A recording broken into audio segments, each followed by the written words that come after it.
Can you hear me now? There you go. Okay. Good morning again. Welcome to the special magistrate hearing for April 9th. If you wish to speak today, please stand and raise your right hand. Please stand. Sir? Okay. Do you all swear and affirm to speak the truth at today's hearing? Yes. Thank you very much, and please silence all electronic devices.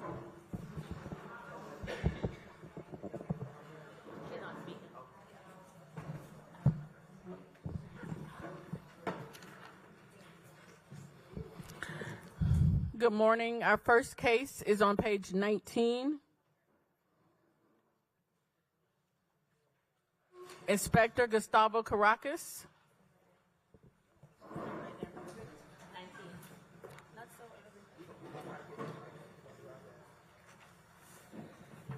Case number CE 23040450, case address 821 Northwest 6th Street, owner SJC Sis Trunk LLC, personal service on 3/20/24, posted at 1 East Broward on 3/26/24.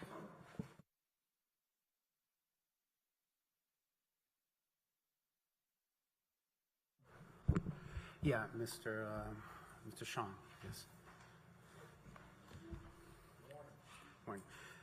Morning, Special Magistrate, City of Fort Lauderdale Code Compliance Inspector presenting case CE 23040450 for the property located at 821 Northwest 6th Street. Inspection of the property was performed on April 20th, 2023 and cited for the following violations. 9-280H1 has complied. The fence and the accessories that this property is in disrepair and not being maintained as required. There are areas, trees, branches that are going through the fence. The meshing on the fence is in disrepair. There are areas of the fence that are missing and or in disrepair. Your Honor, this is a recurring violation. In this case, will be presented towards you. Special Magistrate for previous case CE 22020926, whether or not it comes into compliance before the hearing. Again, this one is in compliance. 47-34.1.8.1. There is illegal land use occurring at this property. There is outdoor storage of personal goods and materials, including but not limited to numerous types of chairs, tents erected to allow people to live in the property, storage of personal items in and around the property. Your Honor, this is a recurring violation. In this case, will be presented to you as a Special Magistrate for previous case CE 22020926, whether or not it comes into compliance before the Special Master. Again, Your Honor, this particular violation is in compliance. 18-12A, there's overgrowth, trash, rubbish, and debris in and around this property and on its swell. This is a recurring violation. In this case, is presented towards the Special Magistrate for previous case CE 22020926 and CE 21070326, whether or not it comes into compliance before Special Master. This is not in compliance, Your Honor. 9-306. The exterior building walls have not been maintained. The structural parts, including fascia and soffits, are in disrepair. There are areas of the exterior that have stains and missing peeling paint.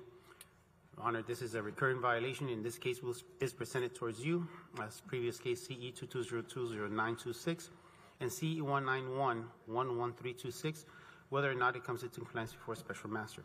9-306 is in compliance. 9-305B. The landscape at this property is not being maintained in a neat and well-kept appearance. There are areas of dead and missing ground cover, including but not limited to the parking stop lot spaces east side of the area. Special Magistrate, this is a recurring violation. In this case, is presented towards you for previous case 22020926, whether or not it comes into compliance before Special Master. 9-305 is in compliance today. 18-1 is withdrawn, and 4722.3.u.1 has been withdrawn. Courtesy notice was mailed to the property owner listed on BCP ABF First Class Mail on April 20, 2023, and also a courtesy notice was given to the property owner in the establishment, allowing 15 days to come into compliance. Contact has been made with the tenant, representative of the tenant, and also the owner, which is present with us today. Special Magistrate request form sent on February 1st of this year and scheduled for today's Special Master. Pre-hearing inspection was done yesterday, April 8th, and the picture presented here were taken to confirm the violations one of the violations have not been brought into compliance. The city is requesting the following: 10 days for 18-12A to come into compliance or a daily fine of $100 for the violation that still exists. The photos here are submitted into evidence, and we have the property owner with us today. Good morning. For the record, my name is Sean Jones. I'm president of Sean Jones Corporation, which is the manager of SJC Sistrunk LLC, which is the property owner at this location, 821 Northwest 6th Street. Point of clarification, which of the items is not in compliance? 47-34, I'm sorry, 18-12A. Just the miscellaneous trash, rubbish, and debris that was still there in the property yesterday, sir. Okay, all right, thank you. Hold on one second.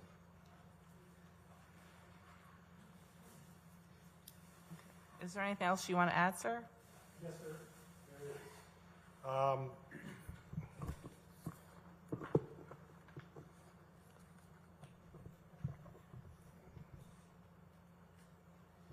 SJC took title to this property in October 2nd, 2019. Once we took title to the property, we leased the property to Joyce Enterprise, Inc. In December 12th of 2019. For the years 2019, 2020, 2021, we didn't have any issues at the property. And then things changed due to outside factors. There was a crowd that congregated at the northwest corner of Northwest 8th Avenue and Northwest 5th Street. That crowd was disbanded by law enforcement, and the property was fenced in. Many of these people were hanging out, and some of them were homeless. Once they were disbanded, those individuals migrated north to our location, and it has been a challenge because of the large amount of homelessness in the area. As a result, we've had deterioration to the building as well as to the fencing and excess rubbish. We received that violation in February 24th of 2022, which is the subject of this hearing. Complaint number CE 22020926. And when we received that complaint, we proceeded to pressure clean the drive areas, reseal it. We also pressure cleaned the building and painted it, and we fixed the fence. And areas where there was loitering that wore down the landscaping, we replaced that. Since that, which resulted in a compliance under that complaint, which Officer Caracas can confirm. Since then, there has been another store out west, western part of Fort Lauderdale, at the northeast corner of Northwest 22nd Road and Northwest 8th Street that was closed down by the city. Some of the individuals that, is my understanding that some of the individuals that hung out at that location migrated well. We have a no trespass affidavit at the location. With the step-up calls to law enforcement, we've had people removed who were trespassing and loitering. With that, hopefully we can reduce the amount of wear and tear on the building as well as the fencing and the rubbish. We've also, as the pictures show, we've pressure cleaned the drive area. We've pressure cleaned the building and painted it. We removed all the trash. There was a little trash left. When I met with Mr. Crocus yesterday, and we will have that removed. We also brought in, we repaired the fence. we rescreened all of the fencing with new screening. We also landscaped worn areas. We put in a certain type of planting that will grow in, as a hedge near the fence to try to prevent additional loitering and wear and tear on the landscaping. Our hopes is with the stepped up efforts and the calls to law enforcement and their support that we can, keep the loitering and the trespassing down. It has been a challenge, but we're up to the task on this matter. The area is in transition, which is a good thing. We acquired this property as well as other properties in the area with the idea that this area is going to continue to transition for the better. But during this period of time, we have quite a bit of homelessness in the area, and it causes a lot of problems for the property owners.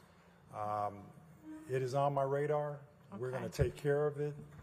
And what I would ask of the magistrate, I would respectfully request that this matter be dismissed, and allow us to, with the stepped up calls to law enforcement, to see how that impacts the property going forward.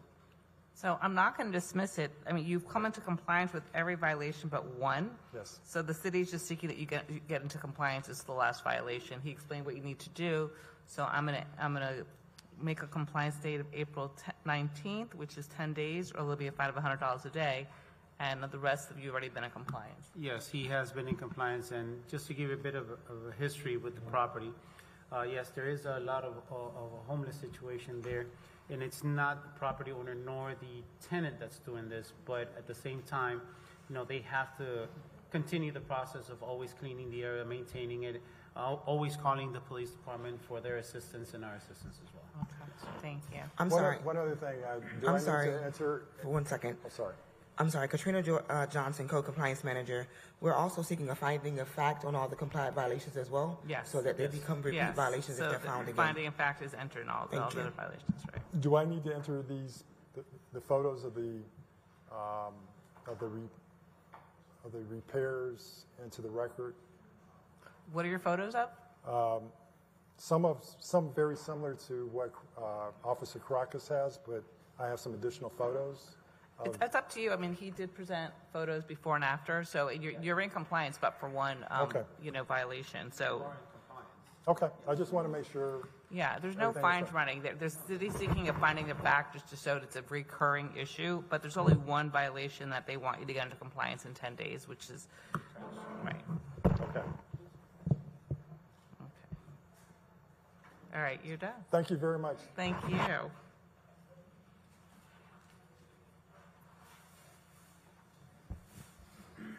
Our next case, page 34.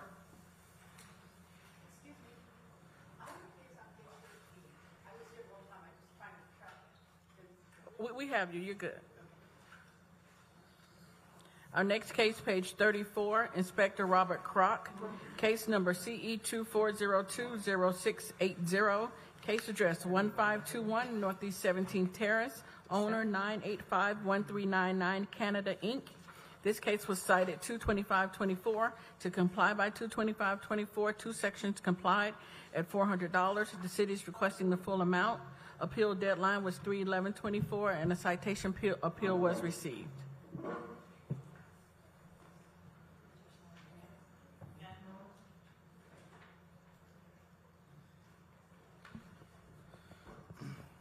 Good morning. Please state your name. Good morning. My name is Elizabeth Devlin Longton, and I'm here representing the property at 1521 Northeast 17th Terrace. Okay. Well, the city is seeking.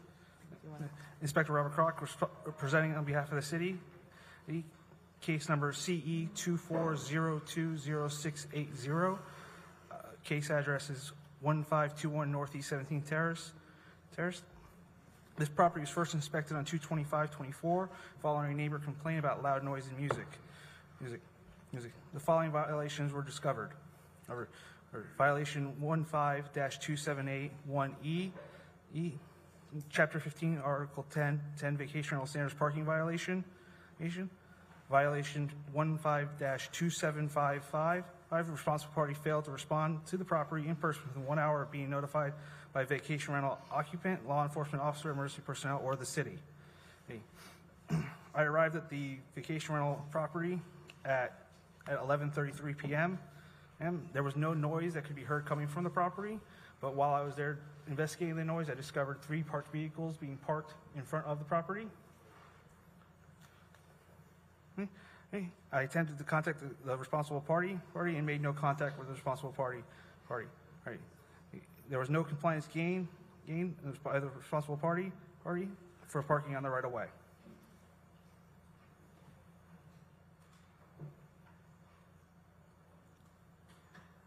Okay, so what the inspector states is true. He did call me, and unfortunately, my dad had passed away, and I was with my mom, and I changed the ringer on my phone because it was affecting my mom, and it has now changed back, but unfortunately, I did not hear my phone ring in the hour in which we had to respond. I did, however, respond that evening and called the guest. The guest informed me that the Ford F-350 in the driveway that was parked on an angle was broken down, and he could not move it. The 3 people that responded to the home were his family members. They have a newborn baby. And they needed some things for the baby, so the family members brought those things over. They had arrived late, and they moved the cars immediately once I called, and that was resolved. I do have a copy of the receipt of the tow for the tow truck. And unfortunately, we are between a rock and a hard place because we have a vacation rental to the south of us, 1517 Northeast 15th Terrace, which I have had to call the police about. And I think what could be happening is the gentleman who I think is making the complaints and the calls may be looping us in with that house because they do have a lot of violations, to my understanding. Initially, we received a violation at this home about 3 weeks prior to the 2 that we now have, and it was a noise-related violation. I was called. I did respond to it. I did call the guest that was staying there. The guest informed me that they were not outside and were not making noise, that they had to come in because the house next door was very loud.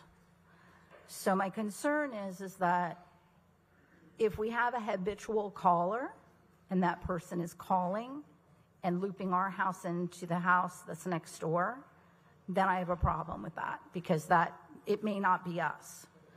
So I spoke with Inspector Lenny Champlain, asked him what he thought that we could do to help our situation with this home that's next door to us as well.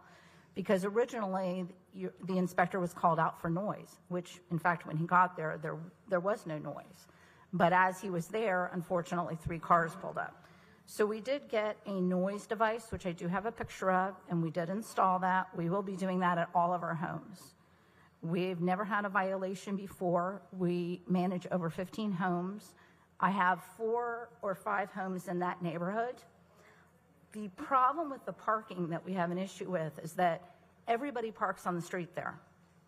It's very difficult to determine which cars are at which house as well. Now, I don't dispute that this occurred, but I've had an ongoing issue with all of my houses there. And every time I do try to get cars to move, the profanity level is intense. And From your tenants or from other? From other people that are on the street. I have a house at 1732 Northeast 16th Terrace where they were building a home across the street. And every time I came, there were 4 cars parked in front of the house. You can ask these people to move, but it's always an argument. So we are very aware of the parking violations. We'd like to request for this particular situation. We've never had a citation before. We've worked with all of the inspectors. All of our homes are licensed and inspected. And we'd like to request that the citations for this particular home be waived because of the situation with the broken down vehicle in the driveway that couldn't be moved. So they couldn't park the cars in the driveway. I don't believe there was an occurrence after that. I did drive by multiple times just to make sure that there was no violation and that the vehicle was towed, and it was towed. And I haven't had an issue ever there or with any of my houses. So How long have you managed this property? for about 4 years. And this is the first violation in This 4 is- years. Yes, we've never had a violation. And how much was the towing expense? $420. Okay. The city. I inspected the property afterwards, and they were moved, so. Okay, So- at this one time, given the circumstances, I will dismiss the case, okay? I appreciate it very much. Faith Elizabeth Devlin Longton. Do you want copies of these? That'd be great. We can admit it to evidence. So I'm going to grant the appeal and dismiss the case, okay? And who do I give these to? Who-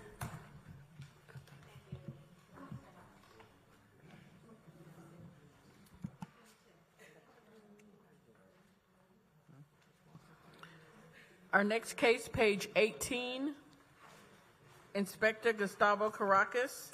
Every so often.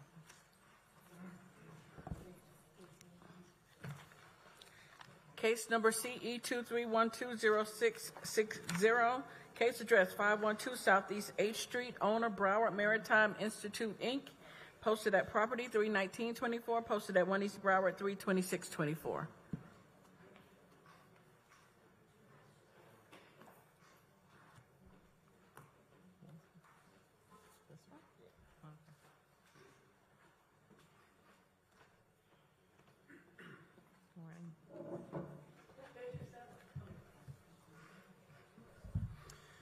Good morning, Special Magistrate, City of Fort Lauderdale, Compliance Inspector, presenting case number CE 23120660 for the property located at 512 Southeast 8th Street. Inspection of the property was performed on December 26th of 2023 and cited for the following violation: 47-21.15.8. It shall be unlawful to remove a tree without first obtaining a tree removal permit. 9 trees: Areca palm, double Alexander palm, 2 silver buttonwood trees, mango tree, cherry guava tree, 2 Alexander palms, gumbo limbos were removed without first obtaining a permit. This case will be brought up to Special Magistrate to request the imposition of fines for an irreparable and irreversible violation. Courtesy notice was mailed to the property owner listed on BCPA via first class mail on December 26th of 2023 and on January 4th of 2024, allowing 60 days to come into compliance, meaning apply and obtain and after the fact permits. Contact has been made with the property owner representative, and Special Magistrate request form were sent on December 26th of 2023 and January 5th and scheduled for today's Special Master. Pre-hearing inspection was done on April 4th, and the pictures presented here were taken to confirm the violations were done. The city is requesting the following, Your Honor: $150 per tree that were cut, irreparable event. So there were 9 trees removed. That comes to a total of $1,350 that the city is requesting. Photos submitted into evidence, and we have the property owner representative here with us.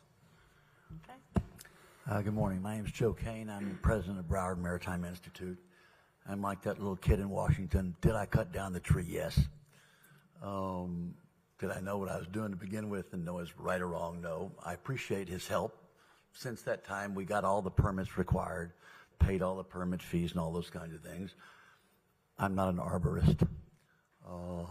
He gave me the information because there was an earlier arborist who ever owned the property before. It was Lauderdale Tree Service. I since that time hired them. They did a report. We got the permits. We paid for the permits. We paid for all those things. And So we did what we were supposed to do. We just should have done it sooner. And without his help, I would have known to call Lauderdale Tree Service, who's an arborist, of which I'm not. Your Honor, he actually did comply within the requested time frame of 60 days. He actually went through the process and everything, and he actually did comply. The city's only requesting the fines because they were cut before the trees permit was pulled. Okay. Well, I'm gonna impose the fines, but I'm gonna reduce the fines to $100 a tree, since you did go ahead and you got all the permitting done after the fact, okay? So that'll be a $900 fine. Okay. How do we pay for this do you send me a bill, or what do we do now to pay somebody? Good morning, sir. You'll get an order in the mail. Okay. You'll get an order in the mail, and on it will have instructions on how to make the payment. Oh, okay. Okay? Thank you very much. You're welcome. Have a great day. Thank you. Thank you. Our next case, page 16. Inspector Malika Murray, Marco Aguilera, presenting case number CE 23100581. Case address 1621 Southwest 32nd Place. Owner Wayne W. Johnson. Posted at property 31824. Posted at 1 East Broward 32624.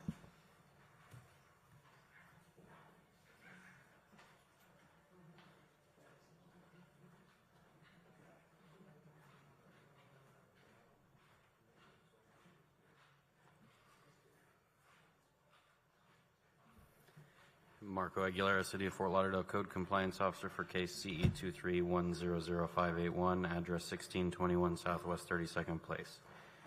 An inspection was conducted on 10/17/23 and the following violations were observed. 1812A, complied. 9-304B, there is a gravel driveway near the street with grass and weeds growing through it and is not well defined.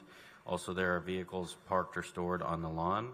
This is a recurring violation of previous case CE 200800796.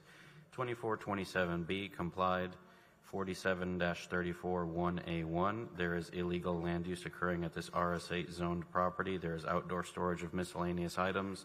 This is a recurring violation of previous case CE 200800796. 9-308B, there is trash, debris, or another element which is not permanent on the roof. The roof is stained and or dirty. This is a recurring violation of previous case CE 19041096. As of 4/2/24, the property remains in violation of 9-304B. All other violations have complied at this time. At this time, City is requesting 10 days to come into compliance with 9-304B or face fines of $50 per day thereafter, and a finding of fact for all other violations. Good morning. Please say your name. Wayne Johnson. I have a dispute with several of the things here. First of all, the inspector came out and was citing my neighbor. I asked him a question. He didn't appreciate the question. Threw up his hands, got in his car, and I asked him, please, can we talk about this? This was in October of 23. Last year, we were flooded out of our home. We're still not in our home. We were renting a place close. There's a trailer on the front yard, but that wasn't there when these write-ups were put on. My pickup truck was sitting in the front yard, and I got pictures of the reason why. The entire street was underwater, and I parked my truck up on the grass, and that's the only reason why the truck was on the grass.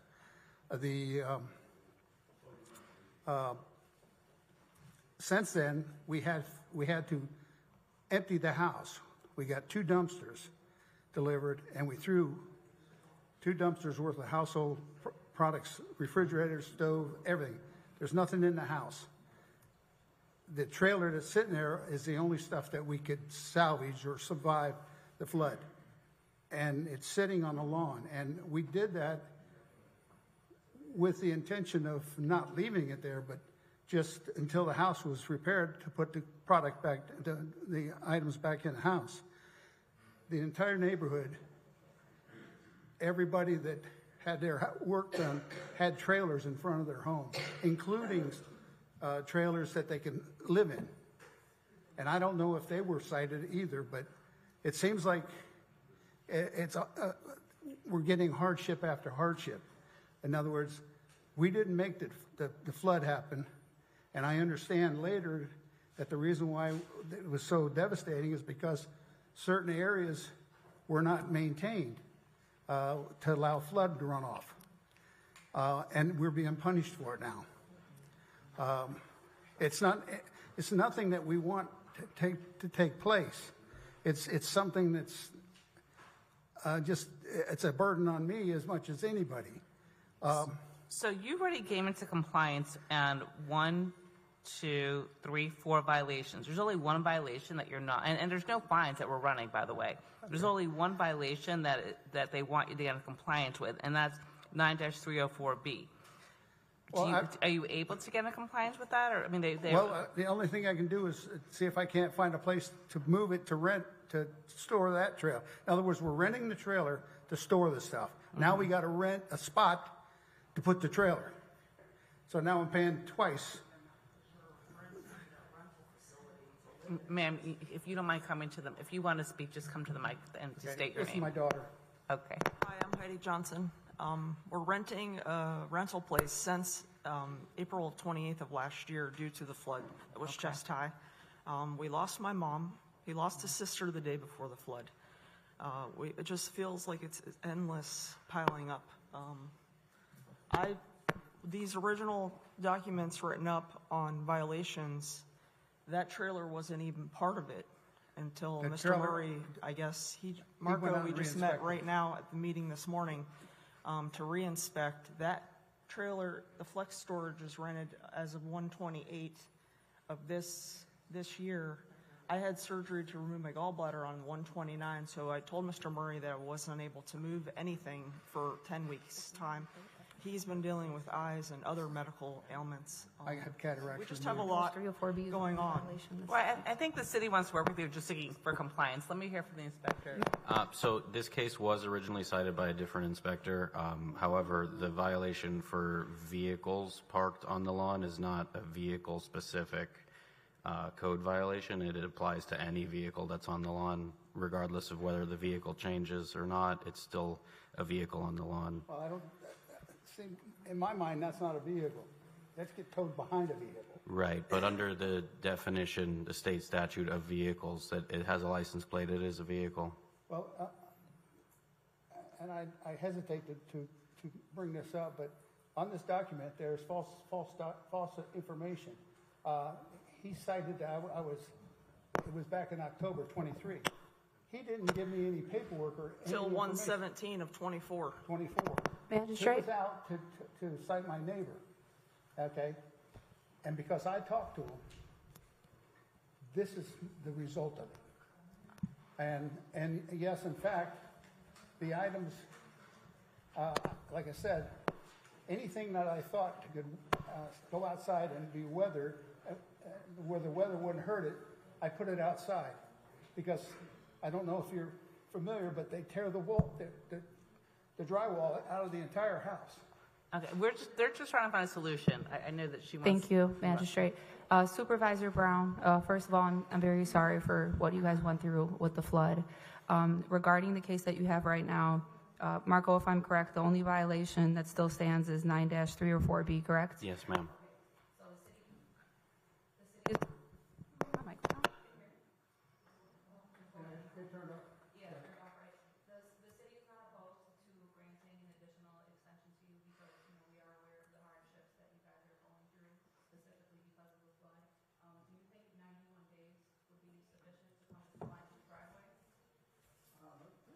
Are you talking about the soil?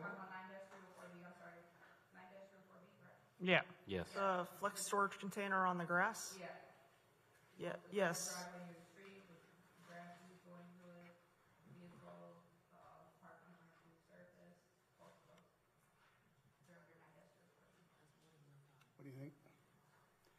I'm going to grant the 91 days, okay? And obviously, if you run into a problem, reach out to the inspector, but stay in touch with the inspector. So your new compliance date for this is going to be July 9, 2024, or there'll be a fine of $50 a day. Okay. Just if you're having a problem, reach out to the inspector. They just want compliance. Well, No one's that's what I trying tried to do Yeah. originally. The inspector, I guess, retired or. He's no longer with the city. He's no longer with the city. Okay. And All right, so we're going to move forward. It's going to Okay, be thank you. positive, okay? Thank you And very so much. you're welcome. Thank Then I you. guess there'll be a finding of fact as to the other violations the city's seeking, but there's no fines that are running, okay? you. It's just, Thank you, thank you. all right, good luck to you. Thank you.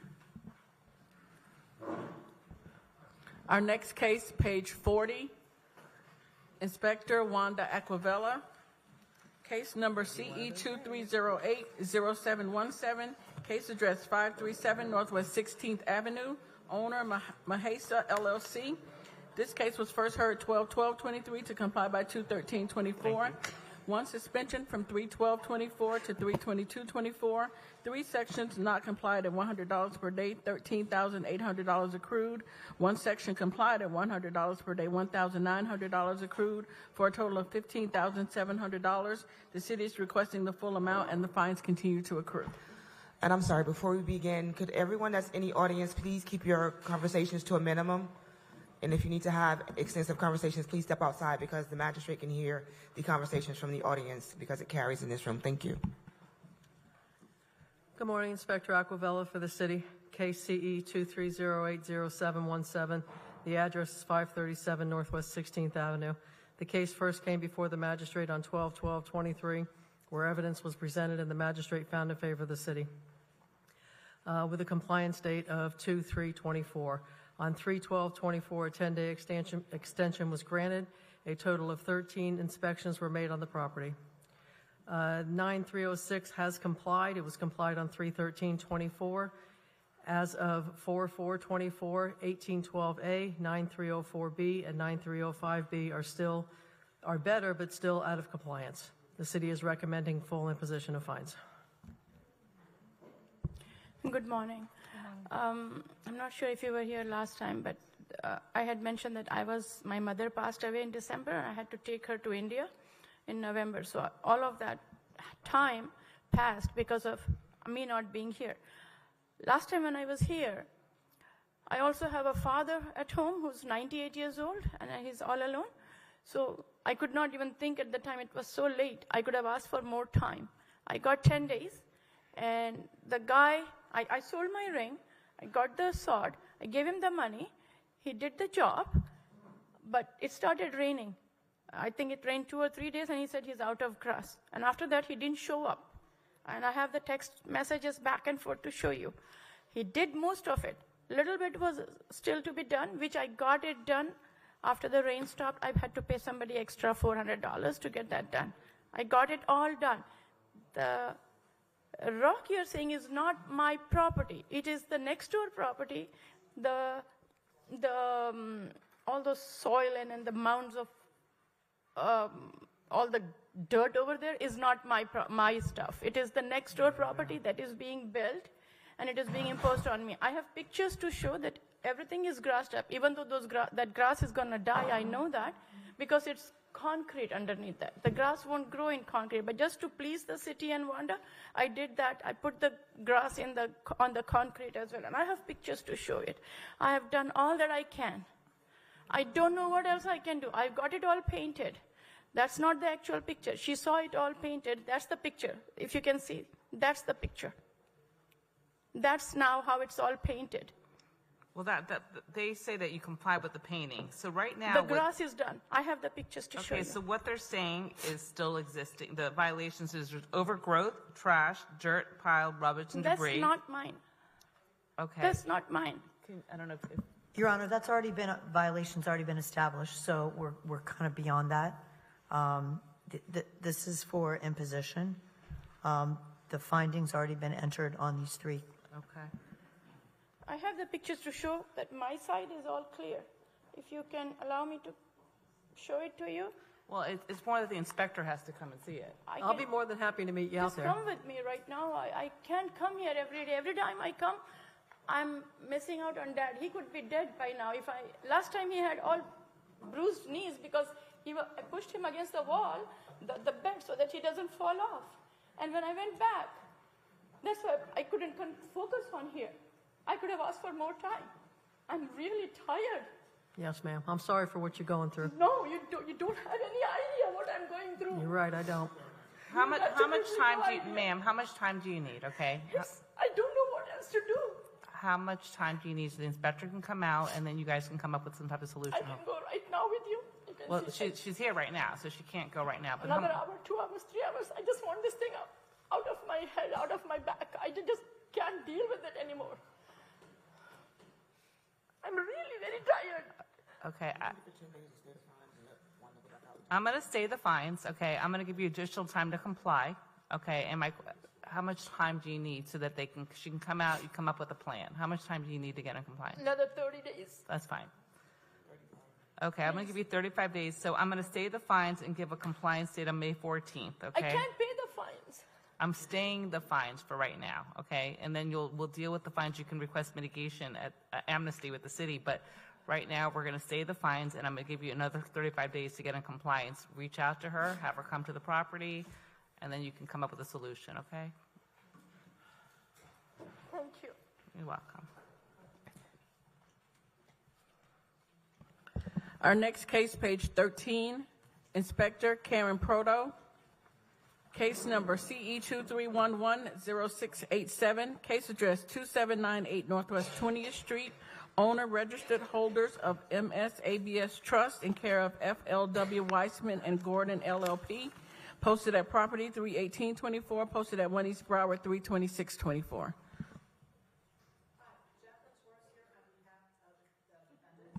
One moment, The please. inspector goes first, as you've seen all the hearings before this.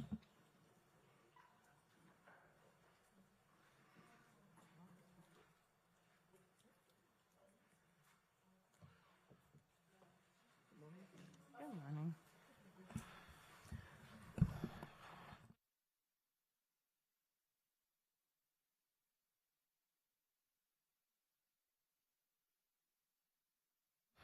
Inspector Proto for the City of Fort Lauderdale. Case number CE 23110687. Case address 2798 Northwest 20th Street.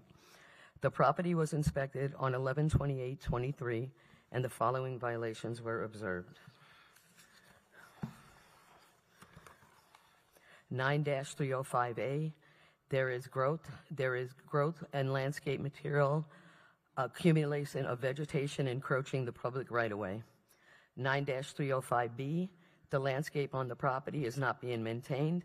In a neat and well-kept appearance, there are areas of dead and missing ground cover. 18-1, there is a violation creating a public nuisance. There are items being stored outside, such as, but not limited to, boxes, chairs, tables, gas containers, and other miscellaneous items. 9-306, the exterior walls have not been maintained. There are areas of dirt, stains, including the fascia, that need to be painted. An inspection report was posted on 11/28/23. I re-inspected the property on 12/11/23 and made contact with an attorney. At Special Magistrate 3/12/24, the case was rescheduled. A notice of hearing was posted on 3/28/24. As of pre-hearing inspection on 4/7/24, the violations remain as depicted in the photos. The city is requesting 35 days or $100 a day for each violation.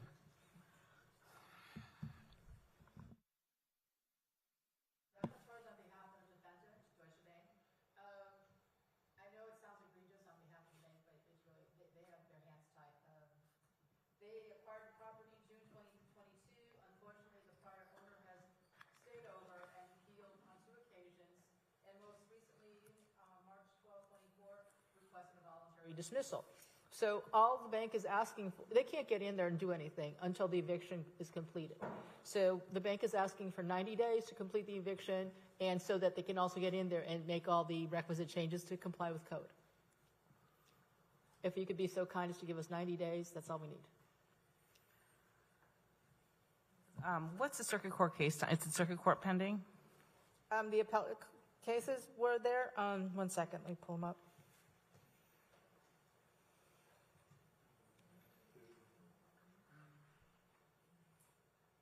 There was one, 4D2023, 3004. It's also under CACE 20-19358. Okay, I'm sorry, can you repeat? Because I'd like the city to see if you can look under the court registry to see where they're at in the docket and the litigations. That's CACE 20-19358. This is really tiny, so my apologies. 20 dash what? 20-19358. Okay. That one was voluntary. Okay. So they can, in fact, if they want to, go back in there and try to refile. If they want to, go back in there and try to refile. And there's one more. 1 second. There's a case currently pending right now? I think that one was finished. The other one. I think that one was. Okay, I just want to know what's currently pending, because if this has been going 22. No, I believe that the appeals matters for now are done, as far as I know. Okay. And so we just need 90 days.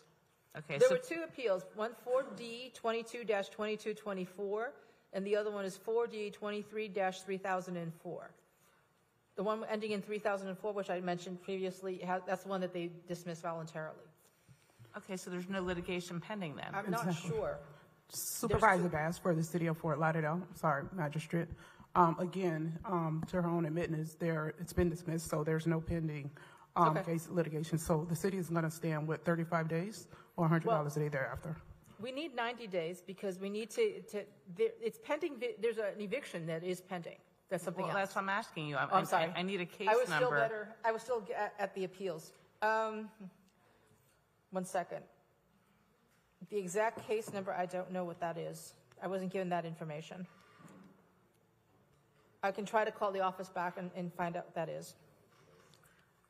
It's fine. I'll revisit your case. I just need more information. I'm not going to give you 91 days if, in fact, these. No, there is a pending eviction.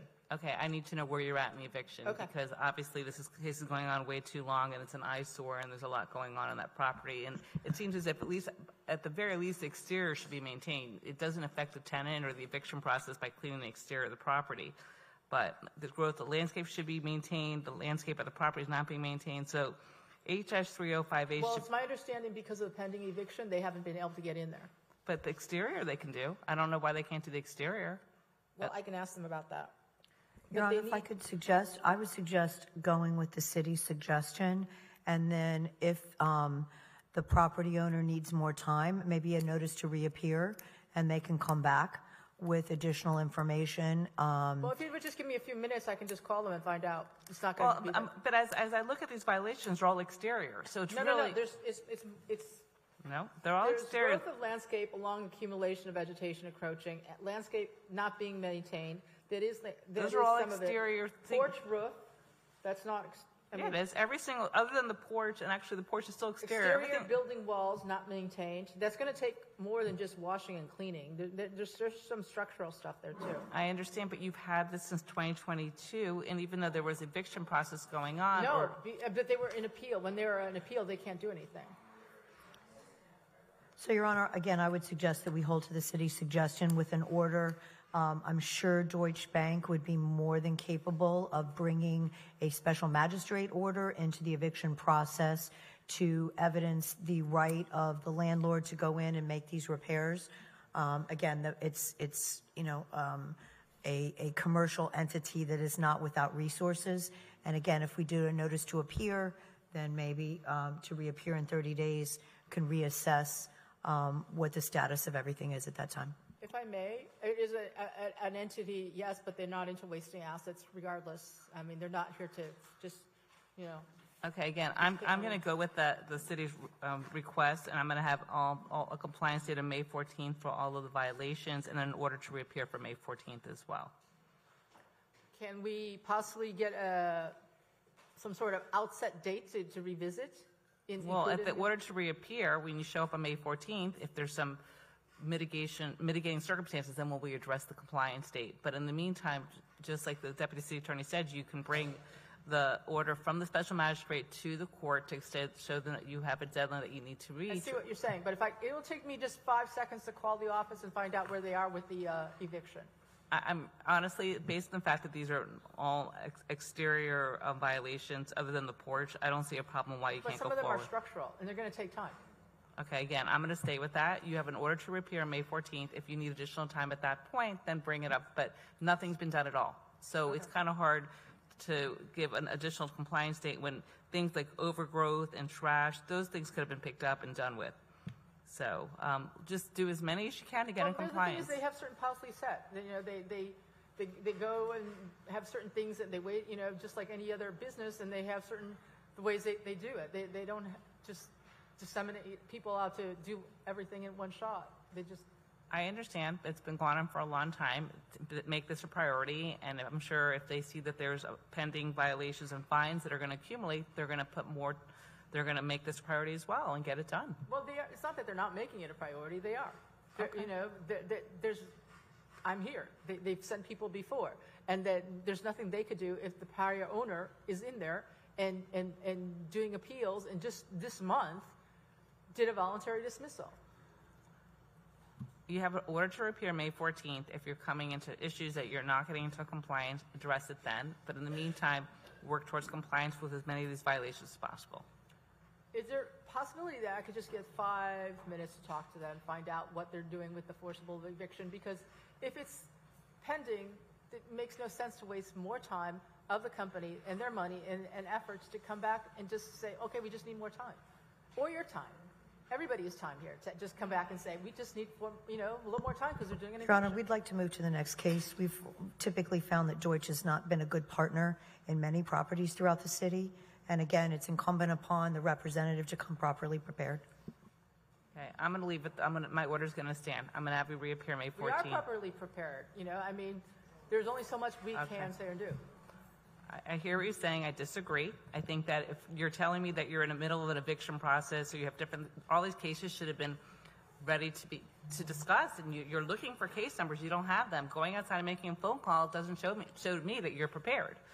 I mean, if you're using the mitigating circumstance that you're in the middle of an eviction process, you would have provided Your Honor, that. in any court of law, if somebody needs a second to prepare, to ask for another question, most judges will allow it. Most court That's absolutely not administrators- true, counsel. Absolutely not true.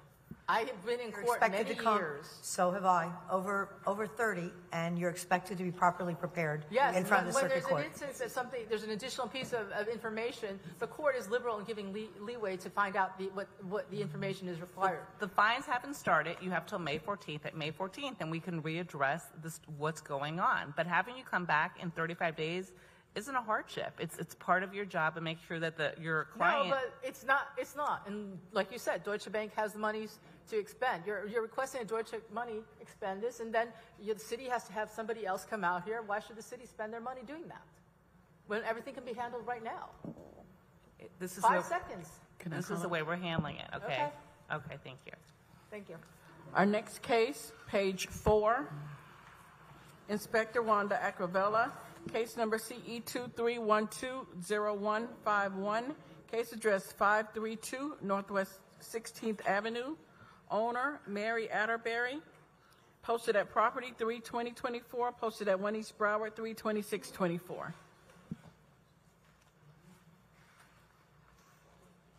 Good morning. My name is Mary Atterbury.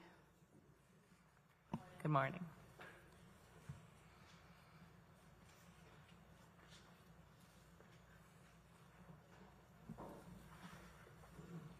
Good morning again. Wanda Aquavella for the city. Case and address is read. The property was inspected on 12/6/23 and the following violations were observed. 9305A, there is an overgrowth of landscape material along with accumulation of leaves encroaching onto the public right-of-way. 9305B, the landscape at this property is not being maintained in a neat and well-kept appearance. There are areas of dead and missing ground cover. 9304B, the driveway and the approach are not properly maintained. The concrete is cracked and patchy and has missing pieces. There are areas of missing gravel and weeds growing through the existing gravel. 18-1, there is outdoor storage in the carport of this property that is creating a public nuisance. It is being maintained in such a manner that the property is or may reasonably become infested or inhabited by rodents, vermin, or other wild animals, or may furnish a breeding place for mosquitoes, or threaten or endanger the public health, safety, and welfare, and may adversely affect and impair the economic welfare of adjacent properties. 9306, the exterior building walls have not been maintained. Structural parts, including fascia and soffits, are in disrepair. There are areas of the exterior that have stains and missing peeling paint. 1812A, there is overgrowth of trash, rubbish, and debris on this property and/or its swale. Pre-hearing inspection was conducted on 4/2/24, and the property remains in violation. For violations 9305A, 18-1, and 18-12, the city is requesting 10 days to come into compliance or a fine of $50 per day for each violation. For violations 9305B, 304B, and 306, the city is requesting 63 days to come into compliance or a fine of $50 per day for each violation.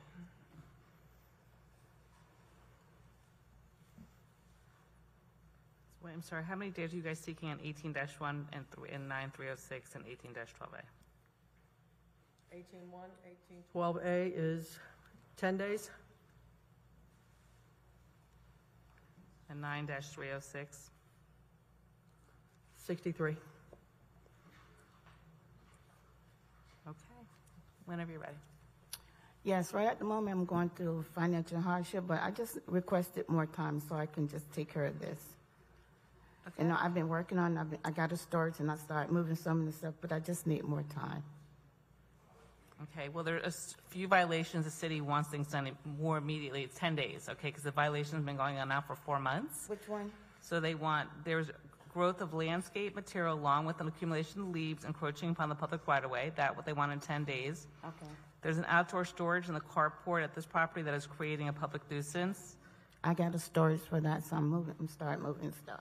Perfect. And then they have another violation. There's overgrowth, trash, and rubbish and debris on the property in the swale. There's a neighbor house, the fence fell, and I was trying to lift it up, and I can't lift it up, and the neighbors next door, they moved out, so I don't know who owned that property that they can lift that fence up. They've also been cited. Oh, okay, because I tried to lift it up, but I couldn't do it, so. Yes, ma'am. Yeah. I'll talk to you outside if you want to. Oh, okay. Okay. Okay, so you have all these, and the other violations, you have 63 days, okay? So, but on those 1, 2, 3 violations, you have 10 days to get them to compliance. It'll be $50 a day violation, okay? And which 3 of those are 8, 12, 8? I'll take you outside and show you. Yes, ma'am. Okay, and so ordered. All right, thank you so much. Thank you.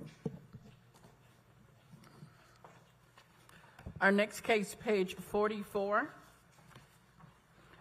Inspector Diego Santos, presenting case number CE 2209-0509, case address 2445 Southwest 18th Terrace, owner Marina Oaks Condo Association, Inc. This case was first heard 5/9/23 to comply by 7/11/23. 2 suspensions noted on the agenda. 3 suspensions noted on the agenda. 1 section complied at $200 per day for a total of $8,200. The city is requesting $1,703. This is in order to reappear.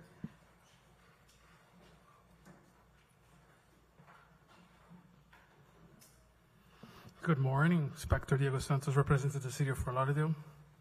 The case as read. So this case was originally opened back on September 21st, 2022 by Inspector Malaika Murray. This case was first heard on the Special Magistrate of May 9, where Special Magistrate Hansborough ordered 63 days to come to compliance or $200 per day thereafter, and gave an order to reappear on July 11, 2023. At the Special Magistrate of July 11, 2023, there was granted a 28 days extension in order to reappear on the Special Magistrate of August 8, 2023. At the Special Magistrate of August 8, 2023, it was granted another extension, 154 days, in order to reappear. At the Special Magistrate of February 13, 2024, Special Magistrate Flynn granted a 56-day extension in order to reappear in today's magistrate. So the respondent is here, and he was notified of the hearing as an order to reappear as a whole business. However, the case is now in full compliance. So the city would like to ask the respondent the following question. Do you agree to waive your right for a master hearing? Your Honor, my name is Lior Cohen. I'm the president of the association, and we do agree with the recommendation by the city. All right, so with that... We will waive the mass hearing. And all right, so with that being said, so the city is reducing the fines from $8,200 to $1,703. Okay, so ordered. Your Honor, the only one thing, I'm not sure like when we're going to get to the order or how much time do we have to pay since it's an association? 30 days. 30 days, perfect. Thank you very much. All right, you're welcome. All right, thank you. Thank you very much. Thank you. Our next case, page 41. Inspector Rafael Santos. Case number CE 23010329. Case address 1331 South Ocean Drive. Owner East Lip Inc. This case was first heard 6/13/23 to comply by 7/11/23.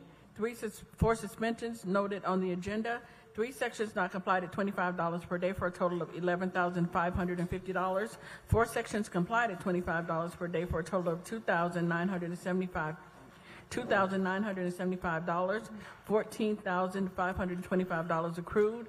The city is requesting the full amount, and the fines do continue to accrue. Good morning, Inspector Rafael Santos for the City of Fort Lauderdale, presenting case CE 23010329. Property address is 1331 South Ocean Drive.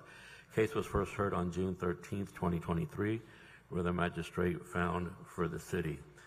There has been 4 extensions granted.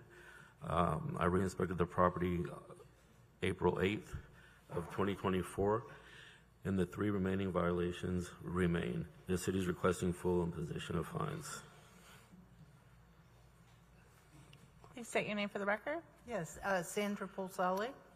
I'm the owner of the property. I'm here hopefully to request another extension of 30 days.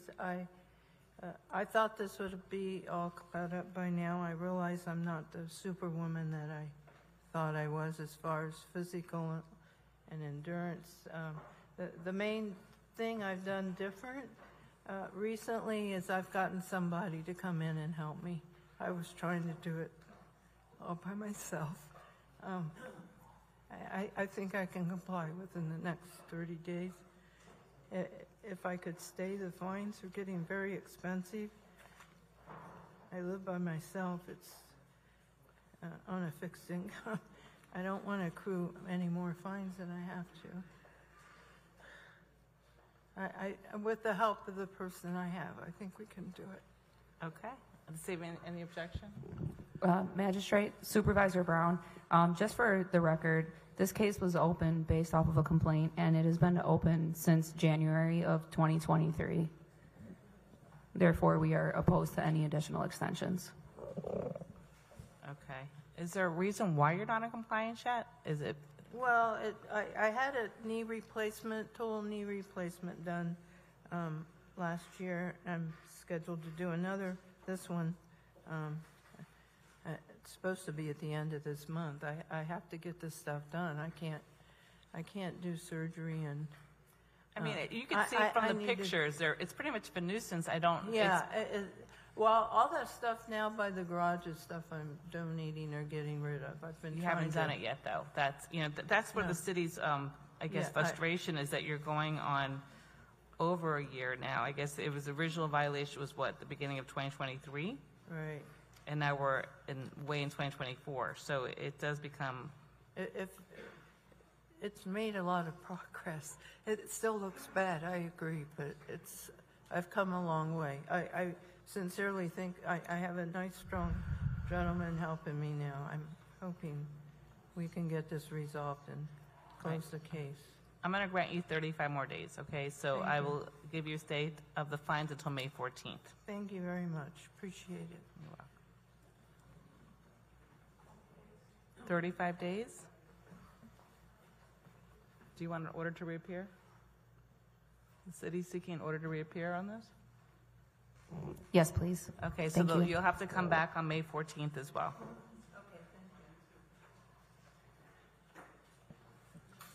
Our next case, page 32, Inspector Pat Gavin. Case number CE 24020223, case address 616 First Key Drive, owner Matthew B. Luxembourg Living Trust, posted at property 31924, posted at 1 East Broward 32624.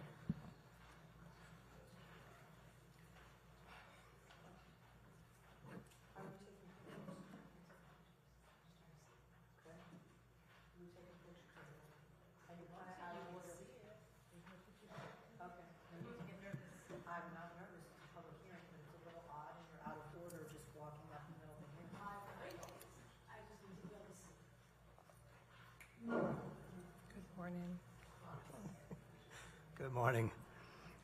Pat Gavin, City of Fort Lauderdale Code Compliance Officer, presenting case CE 24020223 for property located at 616 First Key Drive. This property was cited under case CE 23080219 on August 8, 2023, and allowed 15 days to comply for the following violation. 15-2787. The advertisement for this vacation rental property does not meet the ordinance requirements relating to occupancy. Maximum occupancy is 2 guests per bedroom. On October 9, 2023, the violation was complied and the case was closed. On February 8, 2024, the property was again cited for the same violation and complied on March 26, 2024. The violation of this property is now in compliance. However, the city is requesting a finding of fact that this is a recurring violation, and any subsequent violation of this code will be cited as a repeat violation with daily fines of $1,000 per day for each day the violation exists. Hi, how are you? Good, how are you? Tristan Sanciolo with Luxury Vacation Stays. I did speak with Inspector Gavin previously. The initial violation that had been posted back in, I think it was August of last year, that's when we had just taken over the property. So that advertisement was not ours. We did work with the previous property manager to get that taken down from booking.com. The most recent violation is in regards to the statute 15278, section 2, where it does state that the maximum occupancy is 2 adults per bedroom. And it also states that there can be up to 4 persons under the age of 13 that is not counted towards the maximum occupancy. I did speak with Inspector Gavin. All of our listings are compliant. We intend to remain compliant, and we apologize for the issue that happened with the booking.com. We didn't realize that they still had their listing up. If you look at the documentation, you'll see the name of the property was actually a different name than what we've named the property, so you can see it was the previous property manager's advertisement. But at this point, everything is in compliance. It will remain in compliance. And in theory, this is really the only first violation that we personally had since taking over the property. We care, we want to be compliant, that's our goal, so, we shouldn't have any more issues in regards to this. But the previous violation, I do want to note, was a violation that was from the previous advertisement from the previous property management company. It wasn't ours, but we did take corrective action. We did notify them in writing. I even had my attorney reach out to them to get that listing down because it was in violation per the ordinance. Okay, well, the city is just seeking finding facts, so if it happens again, you will get a $1,000 fine. Yep. So per day. So I'm going to go ahead and grant that. Okay, but you have no fines right now. Okay, Right. This is just if it reoccurs. No, absolutely. And I just want to clarify, because the statute is, in terms of the ordinance, is pretty clear in terms of the 4 under 13 not being counted towards the occupancy. So I just want to be clear that we are stating that in our listing.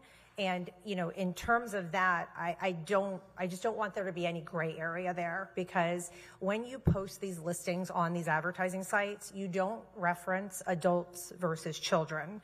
It's guests. That's it. So you can only list how many guests or are able to accommodate the listing.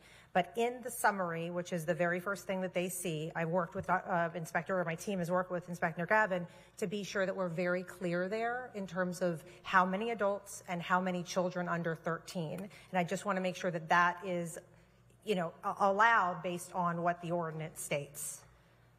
So Yes, we don't have okay. any issue with that. Okay, I just enough. want to make sure because I don't want there to be any gray area moving forward, and I'm going to work with my team to be sure every listing has that specifically stated there. Perfect. Okay, excellent. Thank you so much for your time. I Thank you. appreciate Good it. luck. Have a great day. Thank you. Our next case, page 31, Inspector Fitzgerald Simmons, case number CE 23120449, case address 1101 North Victoria Park Road, owner Erica E. Gomez and Eduardo M. Mudium, posted at property 32124, posted at 1 East Broward 32624.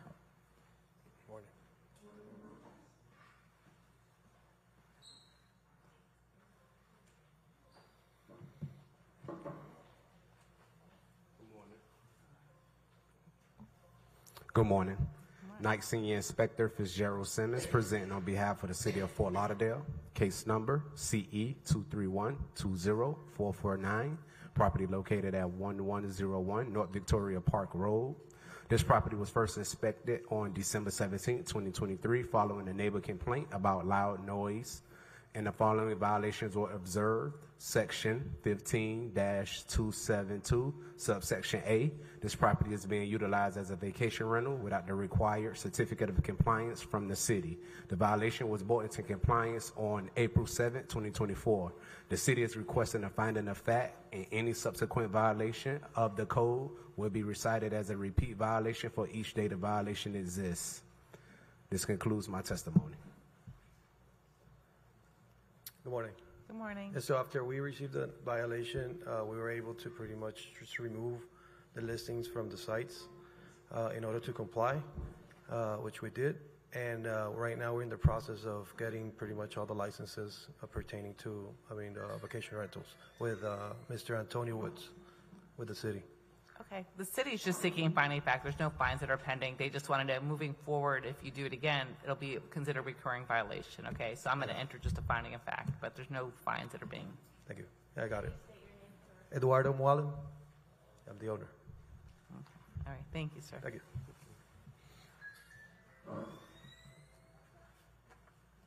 Can you please put your phones on mute or something? Our next case, page 8, Inspector Rafael Santos, case number CE 24010946, case address 1909 Miami Road, owner Marzo Investment LLC, posted at property 32024, posted at 1 East Broward 32624.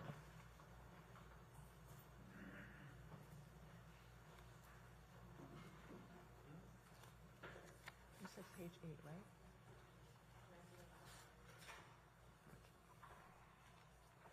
Good morning. Morning.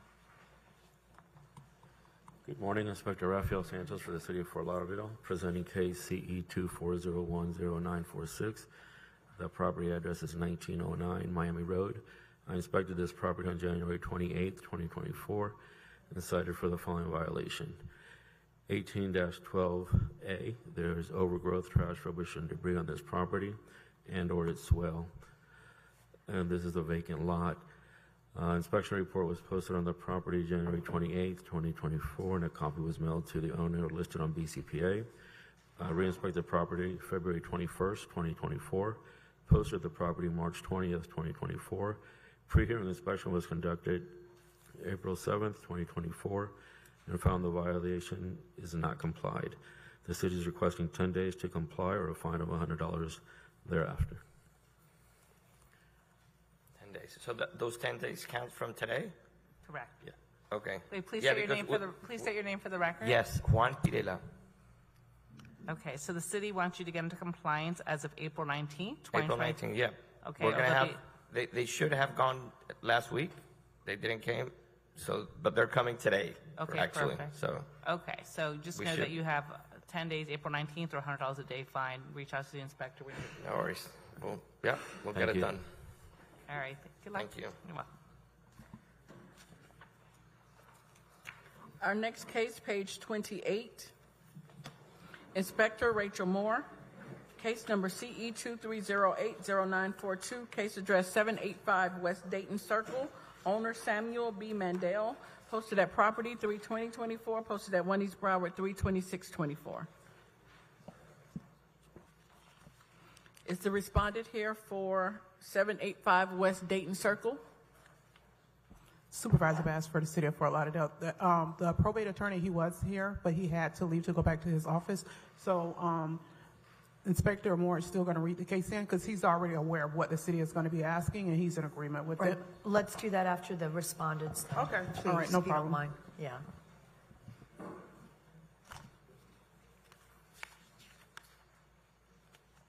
Our next case, page 23, Inspector Gustavo Caracas. Case number CE 24010650, case address 833 Northwest 4th Avenue. Owner Mesa Brakovich, posted at property 32024, posted at 1 East Broward 32624.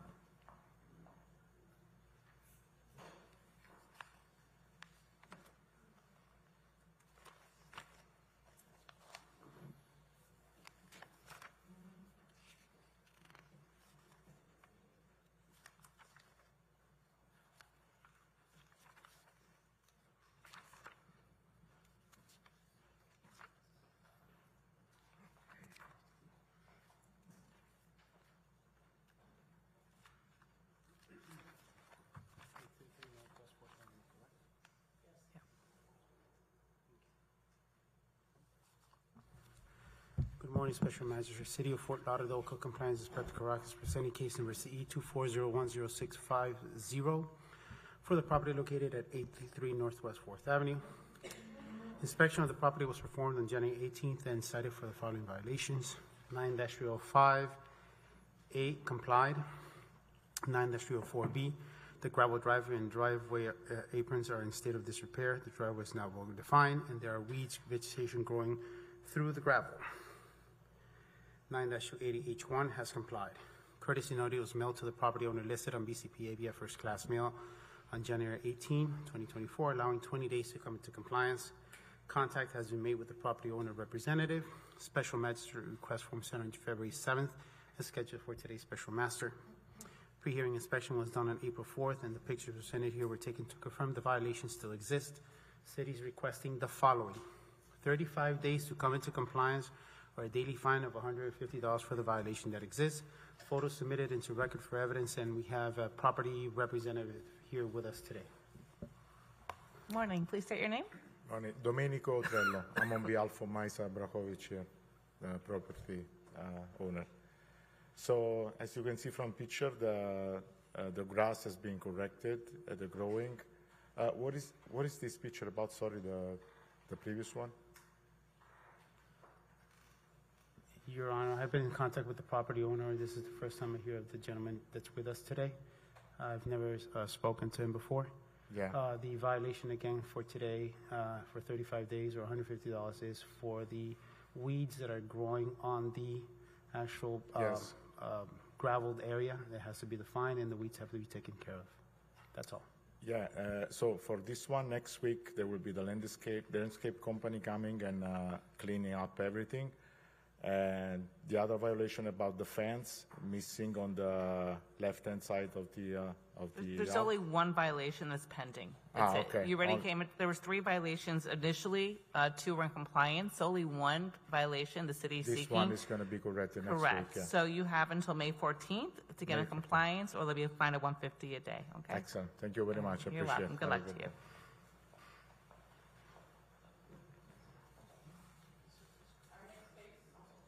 Our next case, page 16, Inspector Rafael Santos, presenting case number CE 23110446, case address 1412 Southwest 33rd Court. Owner Zachary J. Fitzgerald and Tamara V. and James P. Fitzgerald, posted at property 31824, posted at 1 East Broward 32624.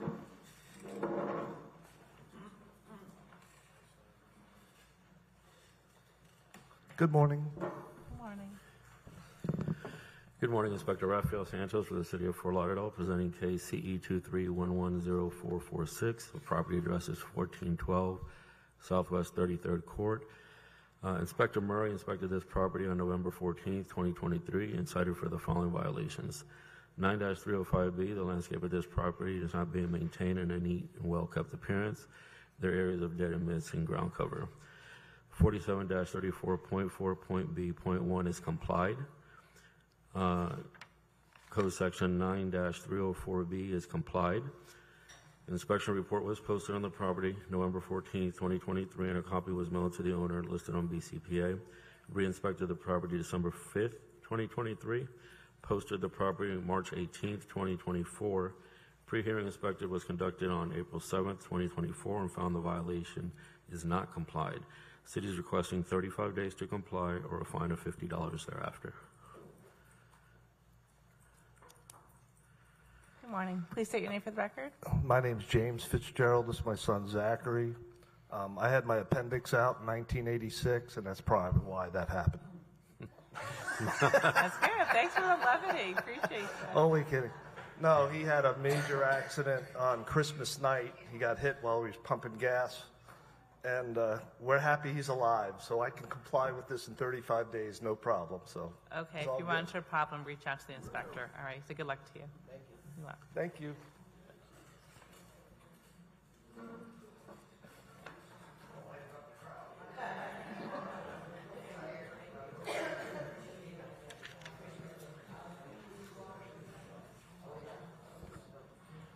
Our next case, page 26, Inspector Rachel Moore. Case number CE 2308-0539, case address 519 Southwest 27th Avenue, owner 519 Southwest 27th Avenue, LLC, posted at property 32124, posted at 1 East Broward 32624.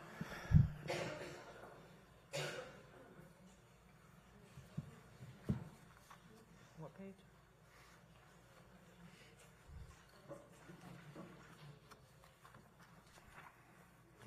Good morning, Special Magistrate. Inspector Rachel Moore for the City of Fort Lauderdale, presenting case read in by Ms. Blue.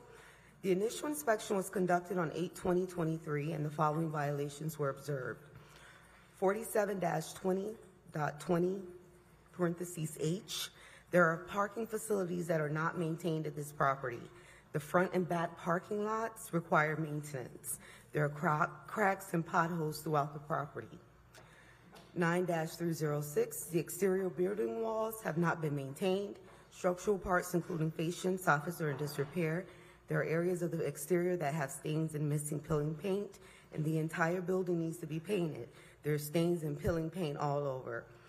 9-308, parentheses B is complied. Section 24-7, parentheses B is complied. 9-363, failure to register the residential rental dwelling within the city. The free application has not been submitted or is incomplete. A total of 5 subsequent inspections on 8/27/23, 11/27/23, 1/2/24, 1/31/24, and 3/5/24 were conducted at the property in which the property was observed to be out of compliance. Contact was made with the owner of the property. As of pre-hearing inspection dated 4/8/24, the violation of exterior maintenance, landlord registration, and driveway maintenance remains. The city is requesting 35 days or $100 per violation per day thereafter for the violations of 47-2020, parentheses H, and 9-306. And for the violation of 9-363, the city is requesting 10 days or $100 per day thereafter. Good morning. Please state your name. Yes, my name is Dr. Harvey Adelson, and I own the property. I have a couple of comments to make based on what was said. That was a general term, contact was made. When I requested Inspector Moore to meet her at the site and explain to me exactly what the deficiency was in the parking, she told me that she said, she's a lovely lady, and I have no problem with that, but she said her schedule was too busy, and I said, I'm coming up from Miami, it takes me over an hour, I would like to see you at the site, because I was misled when I purchased this property that the gravel area was in compliance because of the overspill from water from the roof. And so that's what I was trying to understand from her, but I have sent her many emails, And she's responded with emails, but I never met her at the site for her to give me the details of what was deficient in the property. So, and the other one that I'm confused with is on 9363, I registered with that, and I saw my name on it almost immediately. I also replaced the roof. When Inspector Moore said the roof was dirty and there was something on top, I brought out a roofing company, and I replaced the roof. That took a couple of months, and she said, I understand, I'll give you an extension. That's when we spoke on the phone. But as far as now, I had, I think it's her supervisor to be Dorian Collian. I wasn't pronouncing her last name. She said she might be here. She came out to the site because when I tried to get Inspector Moore on Sunday, I wasn't able to. Monday, I wasn't able to. And on Tuesday, I finally, I said I'd like to have somebody come out and explain to me the deficiency and why it's not being accepted the way the parking is, because I filled in the potholes, and I thought that was enough. But when the senior inspector came out and I met her at the site, she explained to me that it's not enough and it has to be repaved. And I'm going to do that. I brought the general contractor with me, who will probably tell you how long it's going to take for me to repave the property. And I'm also in the process of painting the facility. I've done the balconies. The balconies needed to be scraped and wired and repainted. I did the balconies. I started doing the painting, and the senior inspector that came out, her first name is Dorian, she said to me that it needs to be done better.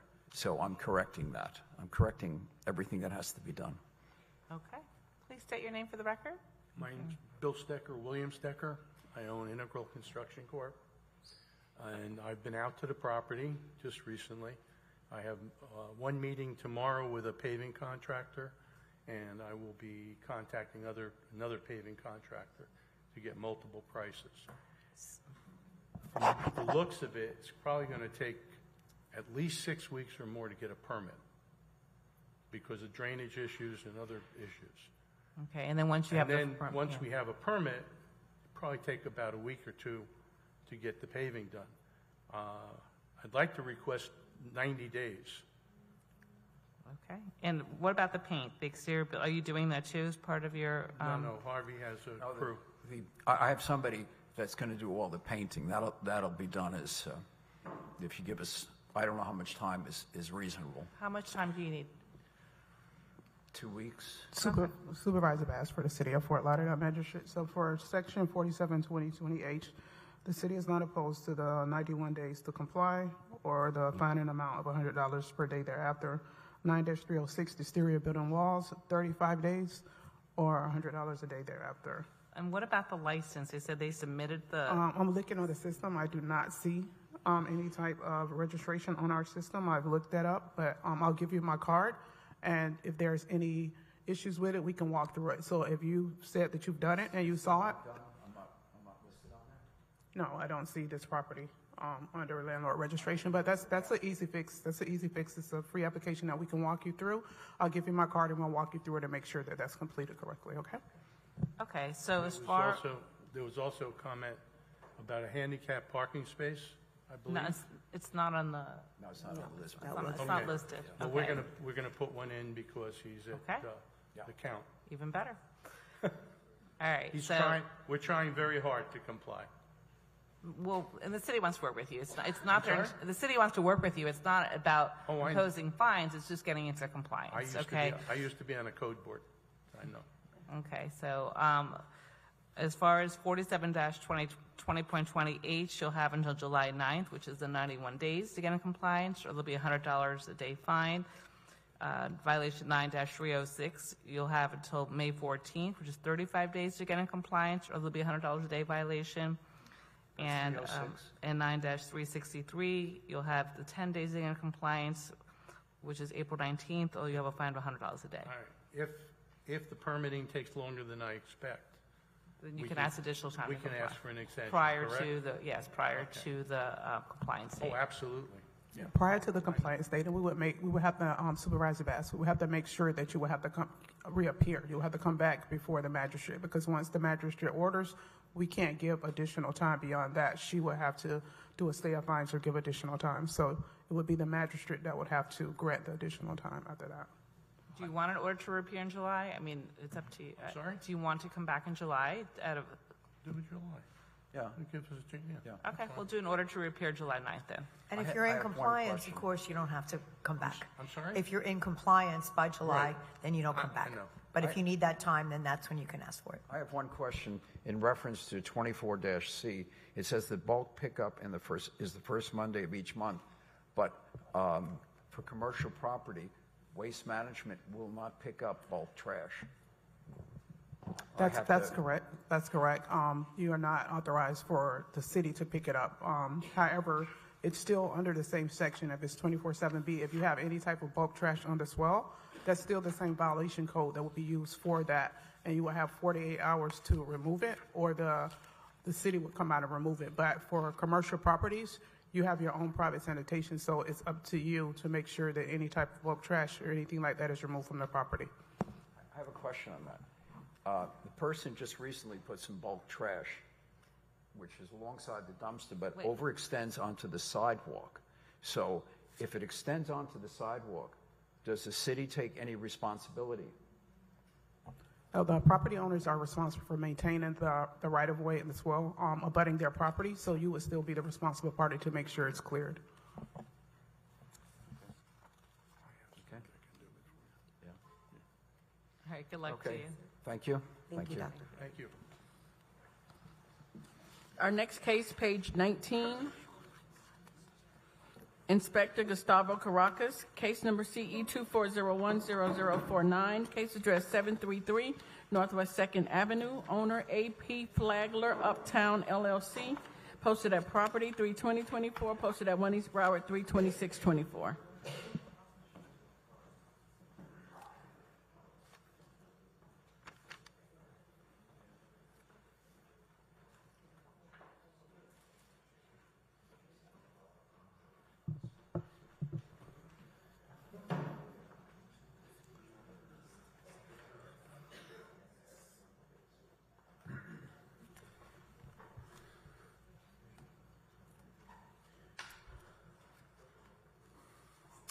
Good morning, Special Magistrate, City of Fort Lauderdale Code Compliance Inspector, presenting case number CE 24010049 for the property located at 733 Northeast 2nd Avenue.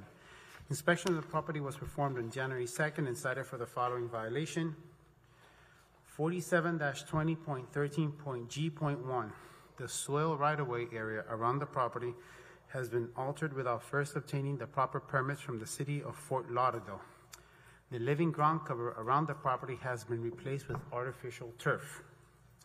Courtesy notice was mailed to the property owner listed on BCPA via first-class mail on January 2nd, allowing 30 days to come into compliance. Contact has been made with the property manager and tenants. Special magistrate request form sent on February 5th and scheduled for today's special master. Pre-hearing inspection was done on April 4th, and the pictures presented here were taken to confirm the violation has not been brought into compliance. The city is requesting the following: 91 days to come into compliance, or $100 for the violation that exists. Photos submitted into record for evidence, and the representative of the owner is here with us today. Your Honor, the reason we're asking for 91 days, why is it so long, is because there is a process that needs to be done with the city engineer, city permitting, so we're giving him 91 days, and he has been working diligently also on other issues with other violations that the property has. Okay, thank you. Please state your name. Chris Gallego, property manager. I have no issues with that. We should have applied for the permit before for the tree. The one thing I will say, I didn't know about the turf, but you've been great at letting me know. The 90 days is perfect. We have applied for the tree permit, and we're in the process of applying for the permit for the turf as well. Perfect. All right, so ordered. 91 days, July 9, 2024, or $500 a day. Your Honor, if he does require more time, because it is one of these lengthy processes, I would request that he ask for an email form to ask for us to come back before you and ask for more time if he needs more time.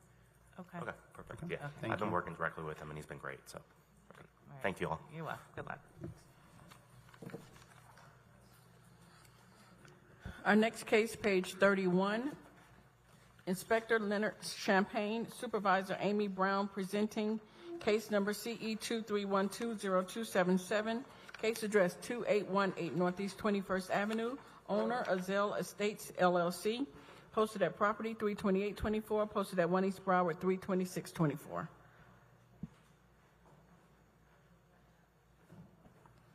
Will the respondent for 2818 Northeast 21st Avenue please come to the podium?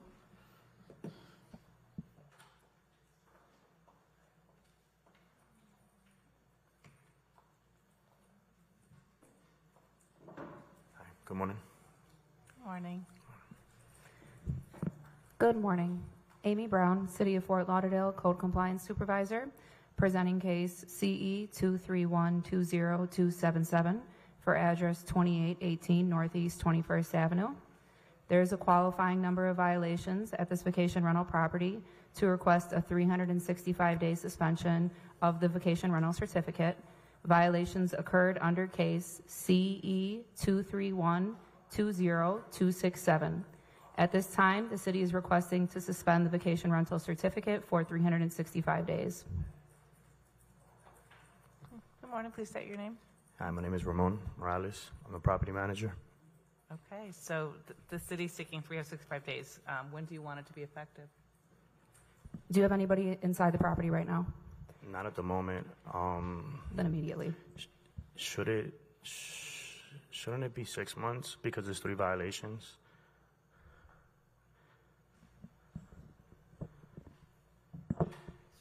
It's 4 violations. One of them, there was a finding of fact. She dismissed the fine, but the city got a finding of fact that the violation did occur. So it's 365 days. And I apologize, not immediately. What is the soonest we would ask for the suspension to begin? According to the ordinance, it's 15 days or at the end of your current booking, if there was one. Just so I could be able to explain this, obviously, to the property owner. There's a finding of fact on a case that was actually dismissed. How does that work? I mean, So the finding of fact means that the city found that the violation did exist. So she just didn't, in layman's terms, you didn't have to pay a fine, but you were quote unquote guilty of the violation that did exist. So there was the city met the burden of the sufficient amount of violations to warrant a 365-day suspension. I mean, that was a violation. The one that they did dismiss, it was a violation because I had recently taken over as a property manager for that rental. The contact information wasn't updated. That was something that, Okay, but the findings already been made. So today's only determine the amount of suspension. But whether or not you were in violation, that was at a prior hearing. So today we're just going over the penalty phase. We're not going over whether or not you committed the violation. That already had passed. I understand. I wish that would have been explained to me. I mean, they asked me if I accepted that. I would have never accepted that if I knew that this is, I was under the impression the whole time that I'm accepting the 3 violations, not something that I was being dismissed for. But I understand. I'm not here to dispute that. Okay, so it's a 365-day suspension will be imposed to be imposed in 15 days since there's no current listing.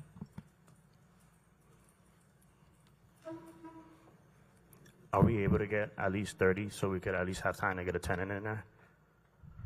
No, the purpose of it is to, if you had a current listing, to let it finish, but not for you to go get it to somebody to then have an occupancy. If it's not being occupied and there's no tenants, no contracts right now, you can't go get one just to, fit something in. So it's 15 days is the time that you have for the suspension to take effect. Right.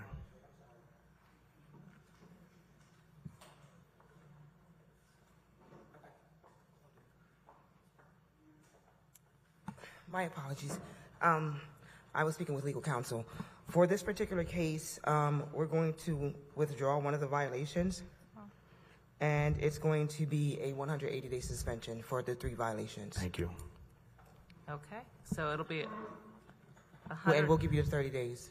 30 days? Yeah. Thank you. Okay, so 100-day suspension to take, to 100, did I say, oh, I didn't say 180? Okay, 180-day suspension to take effect in 30 days. Thank you so much. Is there anything else that I should do from this step forward? I guess, how do we turn that license in, or what's the whole process? The only thing that you have to, I'm sorry, Amy, I'm just overstepping. You'd have to just remove all of the listings and just ensure there are no short-term rentals in that 6-month period. So there's nothing to turn in because even during the 6-month period, the renewal season will start, so you still need to renew so that when your suspension is up, you will not be operating there with an expired certificate and get another violation. Okay, so from the moment that it's up, we reapply at that point, and that would be... Renewal season, the renewal season has already started, actually. You just have to have your application in by August.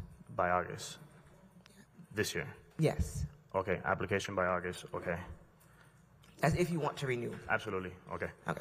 All right, thank you I so can much. give you contact information if you have more questions. Thank Okay? you. Okay, appreciate it.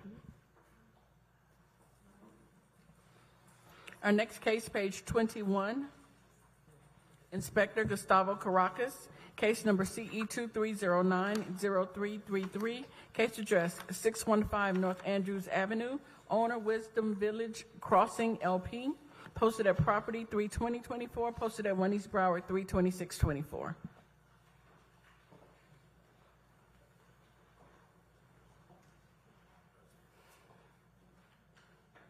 Good morning. Good morning. Morning. Good morning.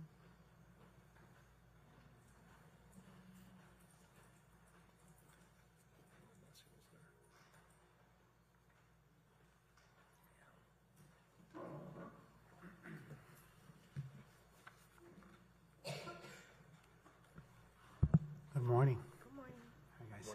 Good morning, Your Honor. City of Fort Lauderdale Code Compliance Inspector presenting case number CE 2309-0333 for the property located at 615 North Andrews Avenue. Inspection of the property was performed on September 14th, 2023, and cited for the following violations. 9-280G has complied. 9-276C3 has complied. 24-28, I'm sorry, 24-28A has complied. 9-280B has complied, and 24-29A complied. 18-12 has complied. Basically, all the violations have complied. A courtesy notice was mailed to the property owner listed on BCPA via first class mail on April 20th, 2023, allowing 15 days to come into compliance. Contact has been made with the property manager. Special magistrate request was sent on December 27, 23, and scheduled for today's special master. Pre-hearing inspection was done on April 4th, and the pictures from here were taken to confirm the violations have been brought into compliance, Your Honor. For 9-280B, Your Honor, even though it's been complied, this is a recurring violation, and this case will be presented to a special magistrate as previous case CE 23060420, whether or not it comes into compliance before the special master.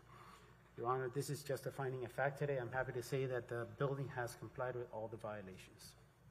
Okay, so you're only seeking a finding of fact as to 9-280B? Yeah. Okay, so enter. Yes. That's it. You can say your name for the record if you want, but you're in compliance. Janelle Lowe, the property manager. And I'm Milton Flores, the owner's rep. Well, thanks for doing a great job. Thank you. Thank you, Your Honor. Our next case, page 28, Inspector Rachel Moore, case number CE 23080936, case address 2771 Southwest 3rd Street, owner KJETIL LLC, posted at property 32524, posted at 1 East Broward 32624.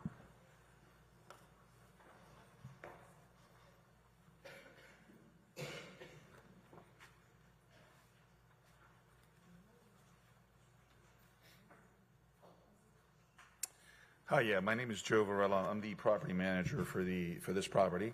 Joey, I'm going to have the city present. Oh, I'm sorry. But that's okay. Thanks for being, excited to start. Yeah. Inspector Moore for the City of Fort Lauderdale, presenting case just read in by Ms. Blue. The initial inspection was conducted on 8/27/23, and the following violations were discovered. 18-12 parentheses A is complied. 47-34.1.A.1 is complied. 24-27 parentheses B complied. 9-280, parentheses H, parentheses 1. The fence at this property is in disrepair and is not being maintained as required. The wooden planks were observed as deteriorated, and the metal fence in the front yard is missing its enclosure gate. 9-306 complied. 9-308, parentheses B. There is debris, trash, or another element which is not permanent on the roof. It was observed that toys were on the roof, also, in addition to being very, very stained. 9-363 is complied. 9-304B is also complied. The driveway at this, that's complied.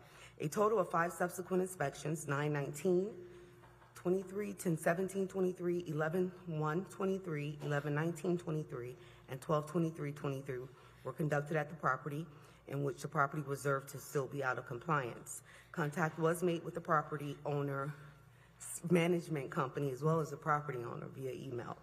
As of pre-hearing inspection dated 4/7/24, the violation of fence and disrepair and debris on the roof remains out of compliance. The city is requesting 35 days or $100 per violation per day thereafter. Is 9-280H1 also out of compliance still? H1, yes, that's the fence. So there's two violations that are still not in compliance, and you're seeking 35 days for each one and $100 for each one? Yes. Okay. All right. Good morning. Please state your name. Yes, Joe Rell, I'm the property manager. We have taken care of the roof, the toys that were on the roof. It was pressure cleaned and everything on the roof. The fencing issue is the only thing that's pending. I'd like to see if I can meet with you on site, just to do a little walkthrough so we're on the same page and I can comply immediately. But I do accept the 35 days. Perfect. So ordered. It'll be May 14, 2024 for both violations or $100 a day. Okay, thank you very much. Appreciate it. Okay, good luck. Our next case, page 42, Inspector Marco Aguilera, case number CE23100579, case address 1337 Southwest 24th Avenue, owner Rafael Sanchez and Belkis Hernandez Martinez. This case was first heard 2/13/24 to comply by 3/12/24. One section complied at $100 per day, $1,500 accrued, and the city is requesting the full amount.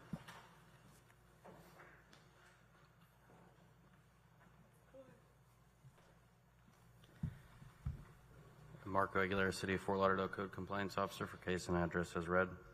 This case was previously heard at the 2/13/24 hearing, and the magistrate found for the city and ordered 28 days to comply or face fines of $100 per day thereafter. An inspection was conducted at the end of the 28 days, and the property remained in violation as per the photos depict. On 3/27/24, the property came into compliance and fines were stopped. At this time, city is requesting to impose the full amount of fines in the amount of $1,500. Please state your name for the record. Hi, this is Rodani Sanchez. We took so long to comply because we already have all the plans on the city hall to build a new property, and we were doing the correction and all that to get it ready because we didn't want to do the grass, to remove it and then plant grass again. But the city took too long and we just put the grass. That's why we took so long. But we already complied with everything, you know. Right. So if the city is seeking $1,500 because you didn't comply, you had a deadline to comply, and you didn't comply timely. So you were 15 days late. So they're seeking $1,500. We did it on March 26th. We were trying to reach Marco, and we didn't have. They have it as March 27th, so they have 1 day more. Yeah. Dile que antes se llamaba él. If no for We were trying to reach him, and nunca, jamás. When did you first try to reach him? On the 26th, around like. Okay, so so that's 1 day less. Okay, they're saying that you took 15 days to comply. You're saying it was 14 days. Is that what you're testifying to? No, I'm not sure how many time, what was the time limit or something. Okay, so you had a compliance date that was given to you of March 12th, 2024, but you didn't comply until March 27th. So I'm asking you, what day did you come into compliance? You're saying that you called the inspector and he wasn't, I guess, available to you. So Yeah. when did you call? Does she need an interpreter? Because I don't know if you made the calls or she made the calls. She made the calls. Okay, are you interpreting for her Yeah. then? Okay, Do that. Does she need, ma'am, do you want to testify? Yeah. Okay, can somebody in, Gus is going to come. No, we're gonna go on. ¿Y por qué no vamos?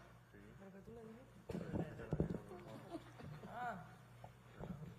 Do you swear and affirm to speak the, I'm sorry, do you swear to truthfully translate from English to Spanish, Spanish to English? Thank you.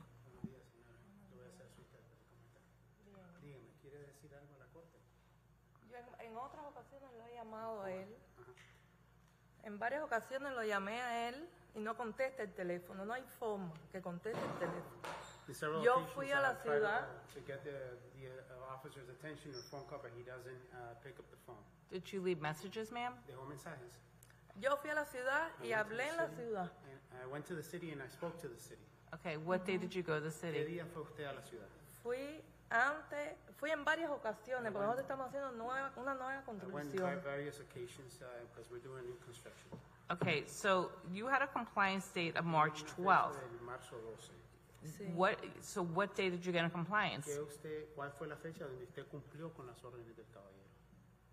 Es que me parece que yo le estuve diciendo en la ciudad que nosotros estamos trabajando en el terreno.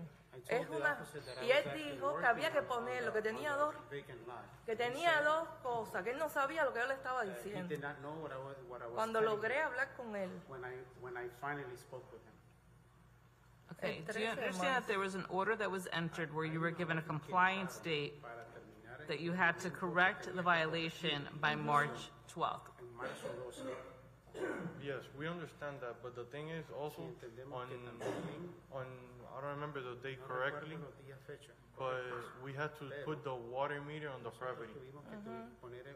Okay, but if you were having issues, you could have spoken to the inspector. I mean, I'm not getting any sense of a date certain of when you called the inspector or either contacted the inspector or had any, I'm getting very vague responses. So I think to clarify, as I spoke to them a long time before the hearing date, they were made aware, as they informed me that they're attempting to build a new house on the property, that they would either need to obtain the new construction permits or install the sod. But one of them needs to be done to come into compliance, neither of which came into compliance by the deadline. They still are awaiting corrections on their permit since December of 23. So they were under the impression that they were going to obtain permits prior to this date. I let them know if they don't obtain the permit that they would have to install the sod prior to the compliance date given by the magistrate. So they were aware. But to do the correction on the city for the new property, we had to install. Wait, do me a favor, speak in the mic. To do the correction in the city hall, we had to install the water meter, and we had to dig to install the water meter.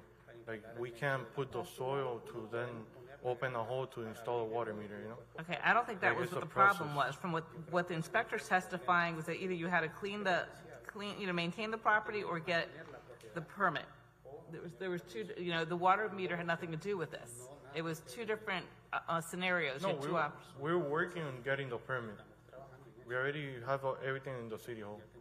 Right, but you didn't do it timely. That's what I'm trying to explain to you. You had a deadline. The city gave you a deadline. The magistrate gave you a deadline of March 12th. You didn't comply by March 12th, so that's why the city is seeking now daily fines until you did come into compliance, which was March 27th. She testified earlier that it was March 26th that they were calling that you were in compliance. So I'm trying to get a timeline of when, in fact, you were in compliance. Gotcha. Is there anything else that you want to add? Because I don't have any testimony that confirms that you reached out to the city prior to March 26th when you're alleging that you were in compliance. El día 7 de marzo, cuando yo fui a la ciudad, la señora que me atendió le mandó un mensaje a él y le dijo a él que me llamara, que contactara conmigo. Y él nunca me llamó a mí. Ni hay forma de comunicarse con él.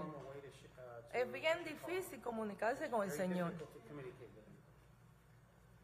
Do you have any proof of an email or anything that you did? Que revise su teléfono, que yo le dejé los mensajes de texto.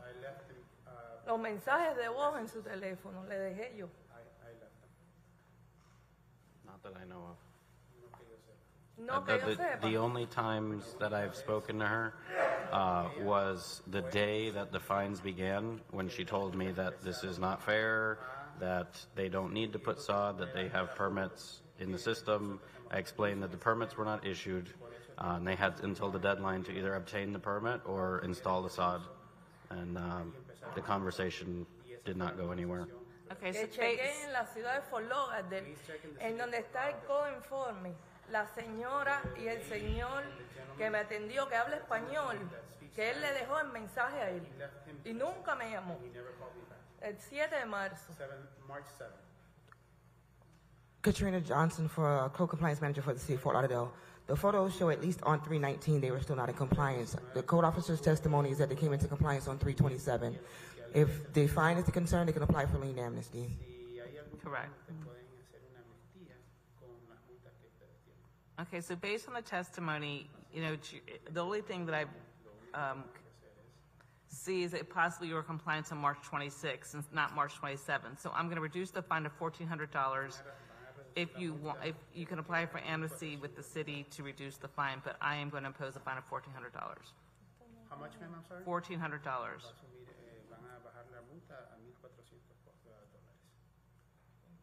You're welcome. What I don't understand is, what is the... No, no. ¿En dónde me puedo ir a quejar? ¿En qué lugar? ¿En qué otro lugar puedo? ¿Qué otro proceso puedo hacer? I understand her question. What was her question? If she wants to appeal the magistrate's ruling, she can appeal at the circuit level. If she would like to address the fine, she can go to the lien amnesty program. The violation has been found to be valid at a previous hearing, and the fines have been imposed. ¿Y qué otro proceso puedo hacer por el señor que no conteste, que no ejerce su Okay, trabajo? there is an amnesty program that you can apply for to reduce the fine. Isn't it, what, like 90% or something?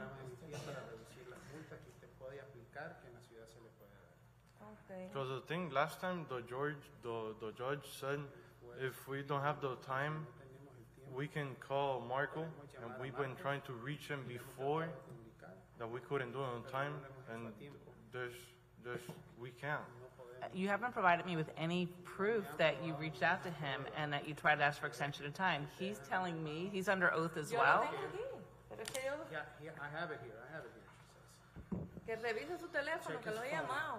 Y aparte yo fui a la ciudad. Yo no entiendo. I won't testify on Marco's behalf, but Marco did state that he did speak to her. She just didn't comply in time. He's not saying he never spoke to her.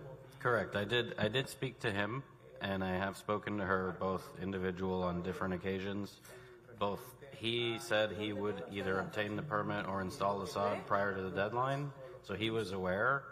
And she just said that she does not agree with this, and Okay, so she my shouldn't decide like it. I said, my order's going to stand. It's $1,400. Again, you can apply to amnesty if you're not happy with the No se amount. puede contactar. Si él chequea su teléfono, él puede ver todas las llamadas y los mensajes de voz que yo le hice. Okay. Okay, we're calling the next case. Okay. Lo que quiero es ponerle algo, un recargo a él por no hacer su trabajo como es. También, eso no es justo. Well, his supervisor is present, and I am also the manager, so your complaint has been received. We apologize for your experience. Thank you. All right, thank you. Okay. Our next case, page 25. Inspector Rachel Moore, case number CE 2306. Case number CE 2306-0986. Case address 310 Southwest 31st Avenue. Owner Raymond Ray Checo and Maria Procobia and all others. Posted at property 32124. Posted at 1 East Broward 32624.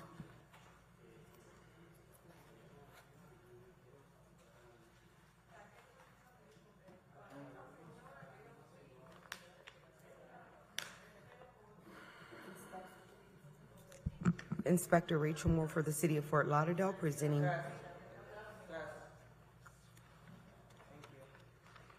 Inspector Rachel Moore for the City of Fort Lauderdale presenting case number for property address already read in by Ms. Blue.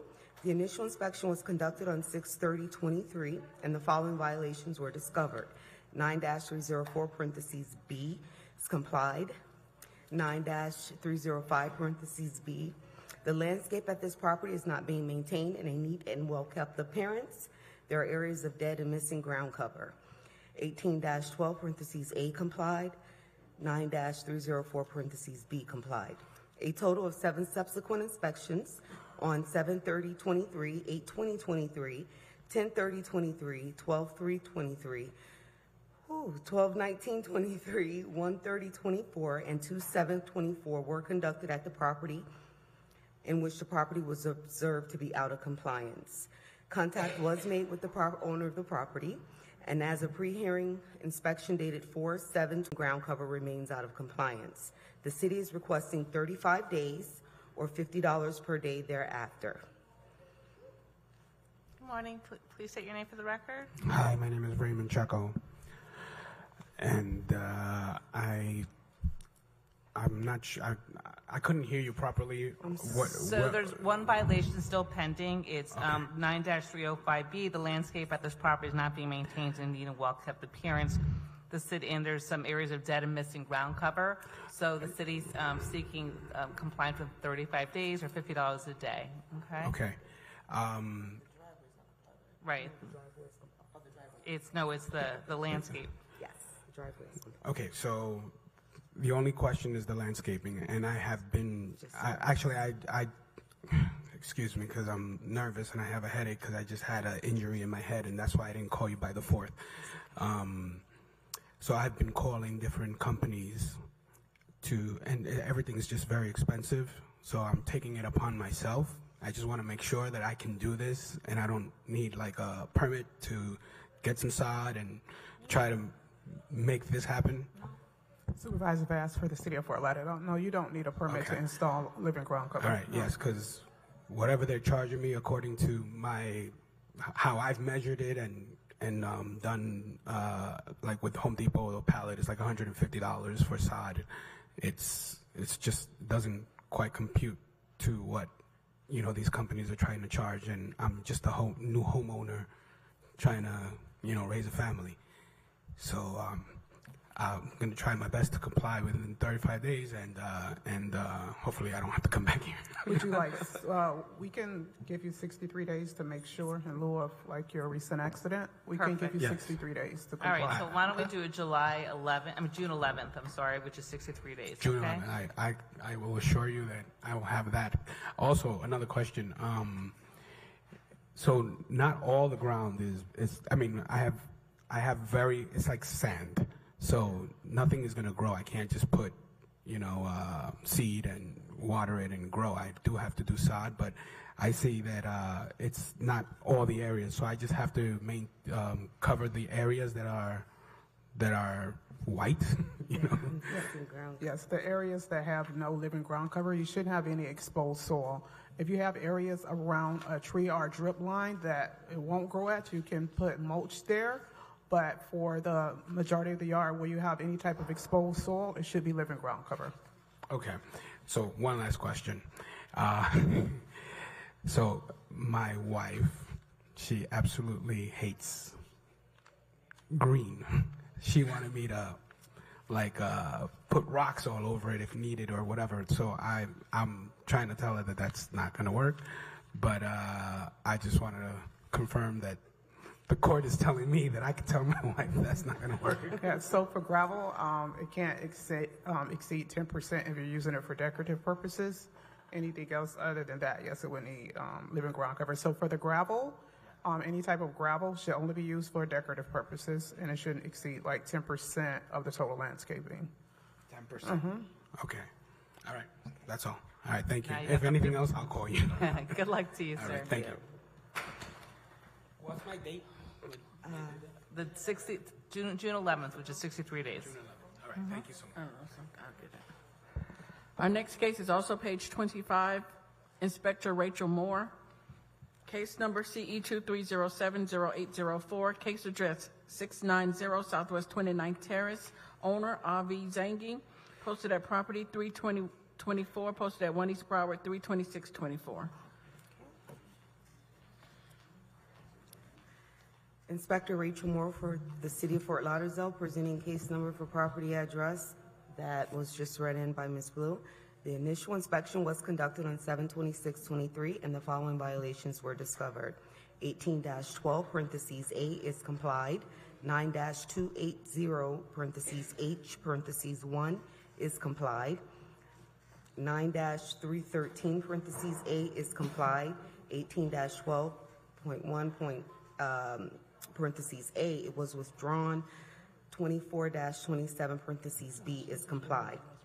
A total of 3 subsequent inspections, 8/7/23, 8/27, 23, and 3/20/24 were conducted at the property in which the property was observed to be in compliance.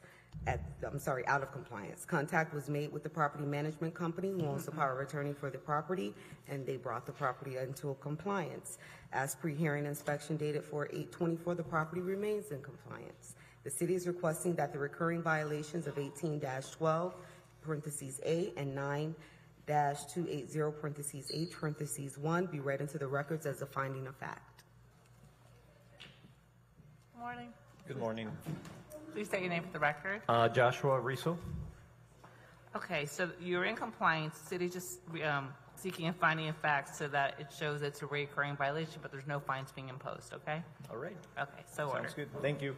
Just for Supervisor Bass, just understand that it was for a finding of fact, so make sure that they don't reoccur, because any reoccurrence, it would be treated as a repeat violation, and fines would start from the first we were day. having a bad tenant, Okay. to be honest. All right. Now we changed tenants, and he's great, so All right, thank things you. are going to change around. Thank you. Appreciate you. Have a nice day. Our next case, page 14.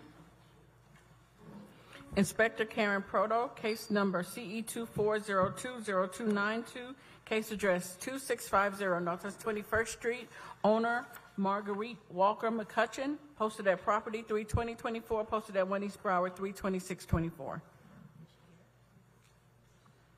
Is there a respondent here for 2650? Please come up.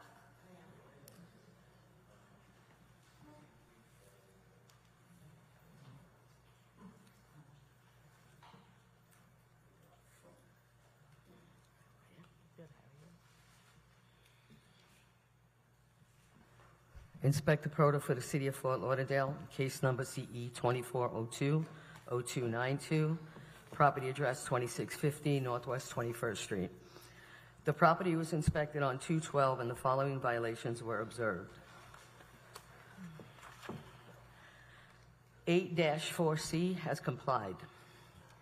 18-12A has complied. However, this is the property in the swale. This is a repeat violation from case number CE 22010338. The case will be presented before magistrate, whether or not it comes into compliance prior to the hearing scheduled date. 9-305B, the landscape at this property is not being maintained in a neat, well-kept appearance. There are areas of dead and missing ground cover. This is a repeat violation from case number CE 200300418. The case will be presented before magistrate, whether or not it comes in compliance prior to scheduled hearing date. 9-280B, there are building parts that are deteriorated and not maintained. There is a broken window in the back of the house. 9-306, the exterior building walls have not been maintained. Structural parts, fascia, and soffits are in disrepair.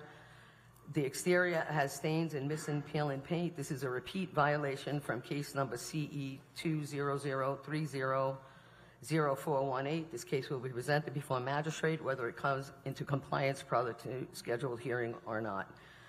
9-308B, there is debris and tree branches on the roof that's not permanent to the roof and prohibited. The next violation is BCZ 39-275, subsection 6, subsection B. non-permitted land use in this RD 10 zoning district. There are items being stored outside, such as, but not limited to, washers, barrels, crates, boxes, and other miscellaneous items. This is a repeat violation from case number 2003-0418. This case will be presented before a magistrate, whether it comes into compliance or not, prior to the hearing. An inspection report was posted and mailed to the property on 2/12/24. A re-inspection to the property was on 2/25/24. A notice of hearing was posted 3/2/24. As of pre-hearing inspection on 4/7/24, the violations remain as depicted in the photos.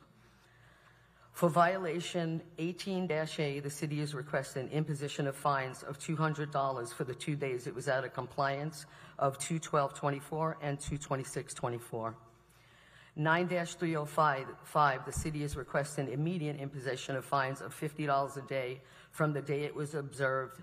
As of today, there is $2,850 in fines that will continue to accrue until compliance is met. 9-306, the city is requesting imposition of fines of $50 from the day it was observed. As of today, there is $2,850 in fines and will continue to accrue until compliance is met. BCC 39-275-6B, the city is requesting immediate imposition of fines of $50 a day from the day it was observed, and of today there is $2,850 in fines and will continue to accrue and compliance is met. The city is also requesting 28 days or $50 a day thereafter for violations 9-308B and 9-280B. Okay. Please state your name for the record. Marguerite Walker McCutcheon. Okay, so what's going on? You have these violations that continue, and there's no action by you to get into compliance. There's been action. All of that's been corrected there. No, not based on the testimony and the pictures that have been provided. Well, the van is gone, like she said. The van was there. It's gone. It's closed. The window glass is corrected. The washer, the dryer, the washer that's outside, Okay. it belongs in the inside, which I have to move the old one to put the newer one in okay, there. let me correct myself. Some of the violations are in compliance, but the city's seeking $2,850 for 3 of the violations, $2,850 each, plus the $200 for the overgrowth, trash, and rubbish. So they're seeking a total of, let's see,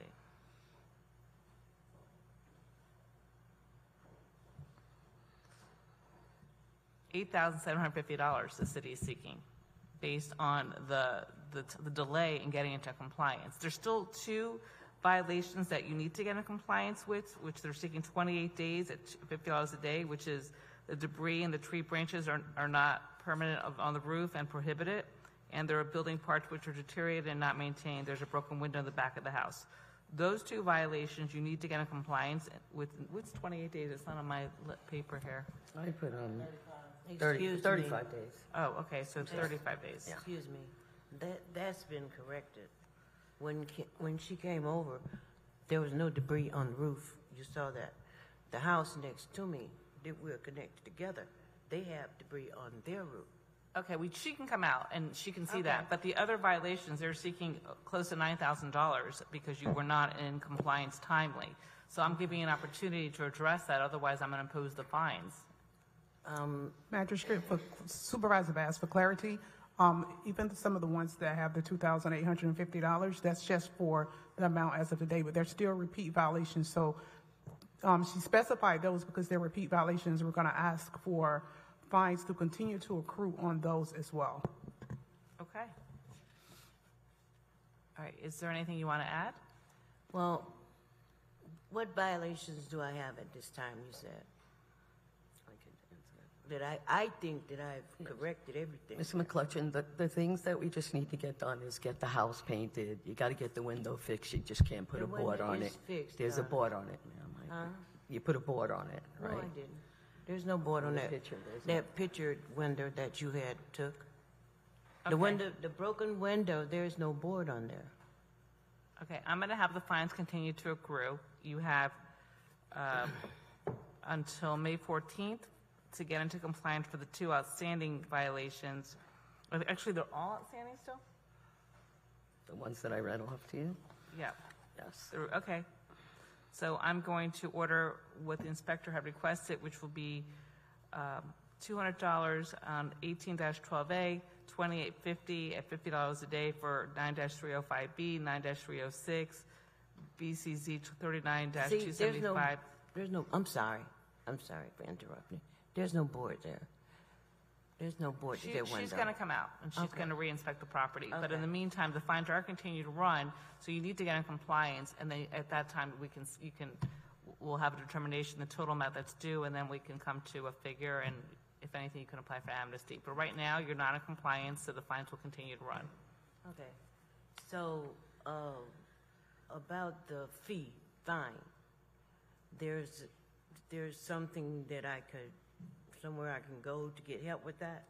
Or I just have to pay $8,000? Supervisor asked for the city of Fort Lauderdale. Before even discussing the total fines amount, we do have an amnesty program. However, you have to first come into compliance. You need to come into compliance first, so we'll have a total of what the total fine amount is going to be, and then you can seek the lien amnesty program. Okay, thank you. Okay, do you guys want an order to reappear? No? Okay. All right. Okay, so that you know that you need to get into compliance and okay. Anyway, just, you need to get in compliance, reach out to the inspector regarding those questions that you had regarding the window, I guess. And how many days did you say that I have to do the compliance? Well, the other days already passed, so you need to get in compliance. And then there's 2 violations that you have 35 days before the fines start to run on those violations, which is there's debris and tree branches which is not permanent on the roof and prohibited, and there are building parts which are deteriorated and not maintained. There's a broken window in the back of the house. Those of you have until May 14th to get in compliance before a fine begins to run. So when can she come out and look at that, please? I can come out tomorrow. Thank you. I appreciate that, because that's already been taken care of when you came and took the other pictures with the chair behind the black car, and all that other stuff has been taken care of. So that's how I know it's been already done when you came out there, because of the position of the things that I said there. All right, she'll come out tomorrow. Thank you. All right, good luck to you. Our next case, page 43, Inspector Marco Aguilera. Case number CE 2309-0263, case address 1840 Southwest 37th Way, owner Rodrigue Mergilles and Agathe Mergilles. This case was first heard 2/13/24 to comply by 3/12/24 and 4/9/24. One section not complied at $50 per day. Fine start 4/10/24, and this is a request for extension.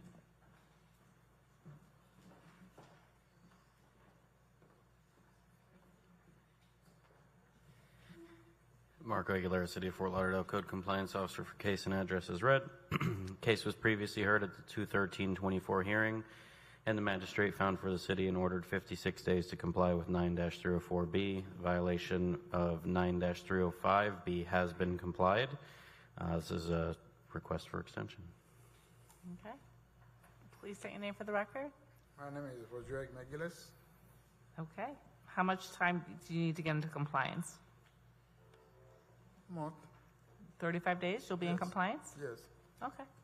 All right, I'm going to grant additional time. The due compliance today, it'll be May 14th. Thank you.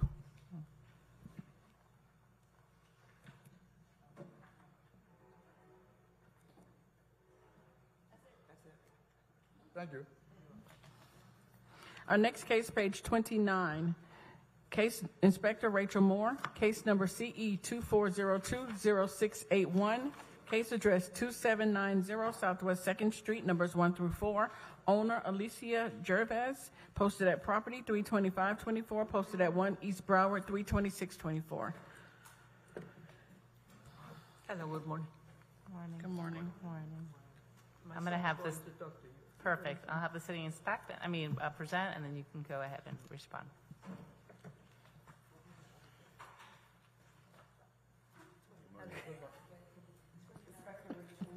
Inspector Rachel Moore for the City of Fort Lauderdale. Presenting case for property address already read in by Ms. Blue.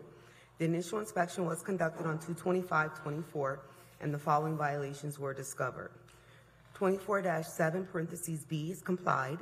18-1 complied. 9-304 parentheses B complied. 24-27 parentheses B complied. There are waste containers left roadside overnight after collection day and are not being pulled back to an approved location. This is a repeat violation per case number CE 19041-232 and will be presented to special magistrate whether compliance is met or not. 9-363 is complied.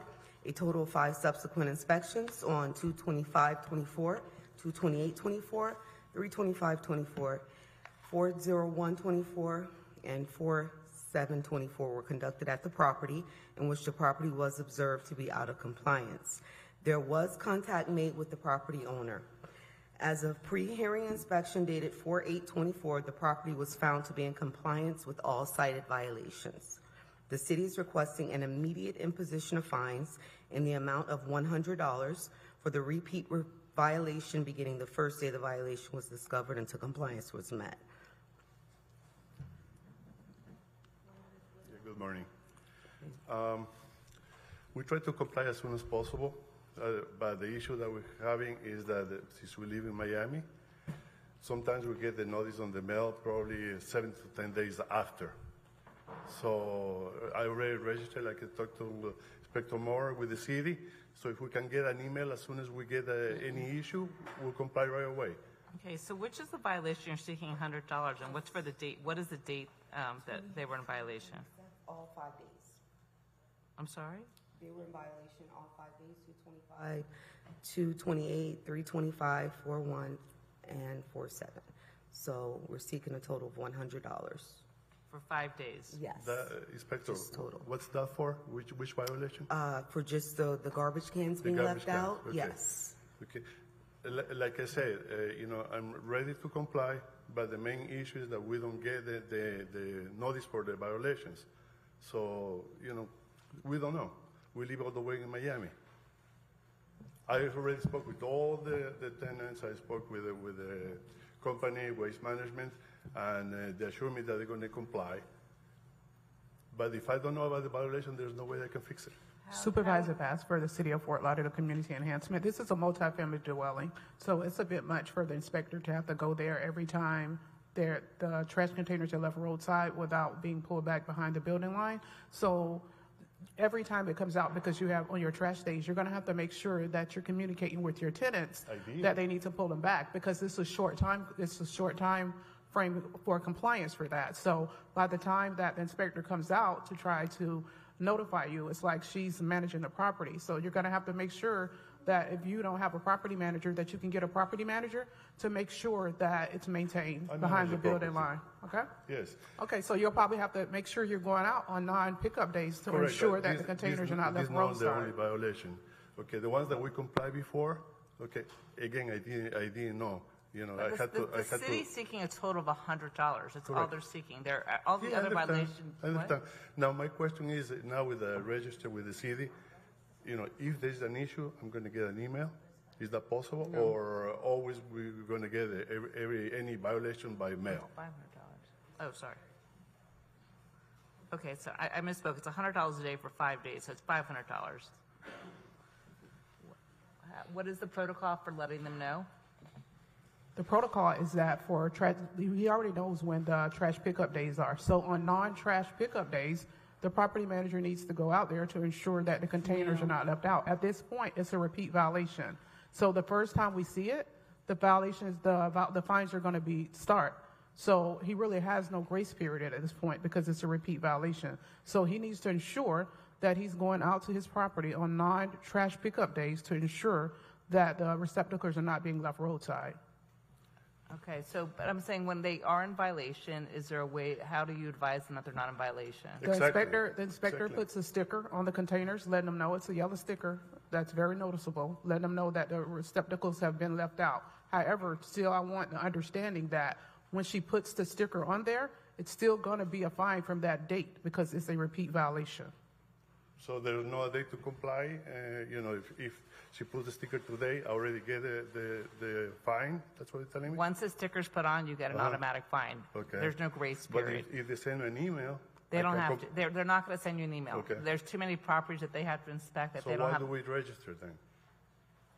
Why do you register? Yes, and we put email, phone number, we put everything. That doesn't make I'm sense. sorry, Yes. Katrina Johnson, Co-Compliance Manager. When you say register, you mean with the landlord With the city, registration? yes, correct. Okay, so that is to notify you that a violation is occurring at your property to give you a quicker time frame to get into compliance. So if we were to mail the notice to you, it may take a while for the notice to get to you. But whether we mail it or email you, the violation is still there. Yes, No, you can. I Yes, agree with you. you can comply faster. But yes, the landlord That's registration my only issue. program They try to is. comply faster. Yeah, the registration program is there for us to contact you. So if we have not contacted you in the past and you've registered, then I definitely do apologize, and I'll make sure that I ensure that that is happening going forward. Mhm. But that information is there so that when there's a violation at your property, you are supposed to be notified. Yes, sir, you are correct. Okay, thank you. Okay, so based on the testimony, it's $100 a day for 5 days. It's a $500 fine Mhm. that's being imposed. Okay. So how do we pay it? You will get a notice in the mail, and it'll have all the information on it All for right. you. But I'll make sure that Inspector Moore has the correct information on file. Yes. And I'll have her just basically maybe send you a test email just to make sure that everything is still valid. Thank you. It just will make it a lot easier. Understandable. And in 2 Absolutely. seconds, I can fix something. You know, instead of getting 500 Every day? I will Mhm. get 100. I do agree. All right. Yes, sir. Thank you very much. You're welcome. Bye. Our next case, page 37. Inspector Gail Williams, case number CE 23030236, case address 1221 Northeast First Avenue. Owner, Waltraud Pollock. This case was first heard 11/14/23 to comply by 11/24/23 and 12/12/23. One suspension from 2/13/24 to 4/9/24. 5 sections not complied at $100 per day. $33,800 accrued. The city is requesting the full amount, and the fines continue to accrue. Good morning. Senior Officer Gail Williams for the City of Fort Lauderdale, presenting case CE 23030236, address 1221 Northeast First Avenue. This case was first heard on November 14th, 2023, and Special Magistrate Flynn cited for the city. And on February 13th, 2024, Flynn granted 56-day extension to reappear as today's date. Violation 9-306 has not complied. I'm sorry, I'm going to go back. 18-4.C has complied. 9-306 not complied. 47-34.1.8.1 not complied. 9-305 parentheses B not complied. 18-12A not complied. 18-4B complied. And 9-304B not complied. A pre-hearing inspection was conducted on April 7, 2024, and the following violations remain: 9-306, 47-34.1.8.1, 9-305 parentheses B, 18-12A, 9-304B as depicted in the photos. The city is requesting a full amount to be imposed. Okay, Ms. Walter, this is your opportunity. Please state your name for the record. Pardon me? Please state your name for the record. Waltraud Pollock. Okay, so why are you not in compliance? There's a lot of fines that are still continuing to run. What have I not complied? It was the part on the roof. Well, ma'am, when I spoke with you on Sunday, we discussed a couple of things and previously discussed what was going on at the property. You still have a lot of outdoor storage, and every time I come by and take a photo, you have new stuff that's out because you're trying to do garage sales to get rid of your items.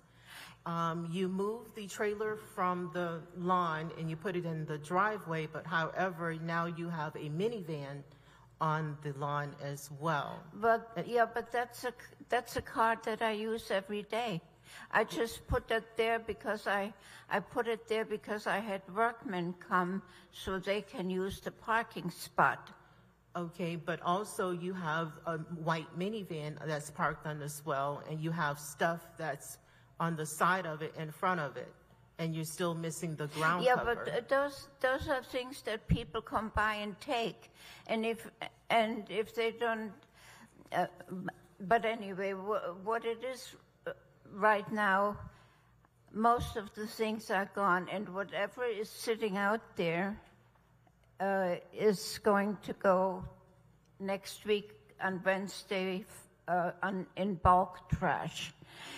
And in the backyard, most of it is gone, and whatever is sitting there will be going in the bulk trash. At the last hearing, you were given a continuance so that you were given until April 9th to get in compliance. You did not get in compliance. You had an original compliance date on November 24, 2023.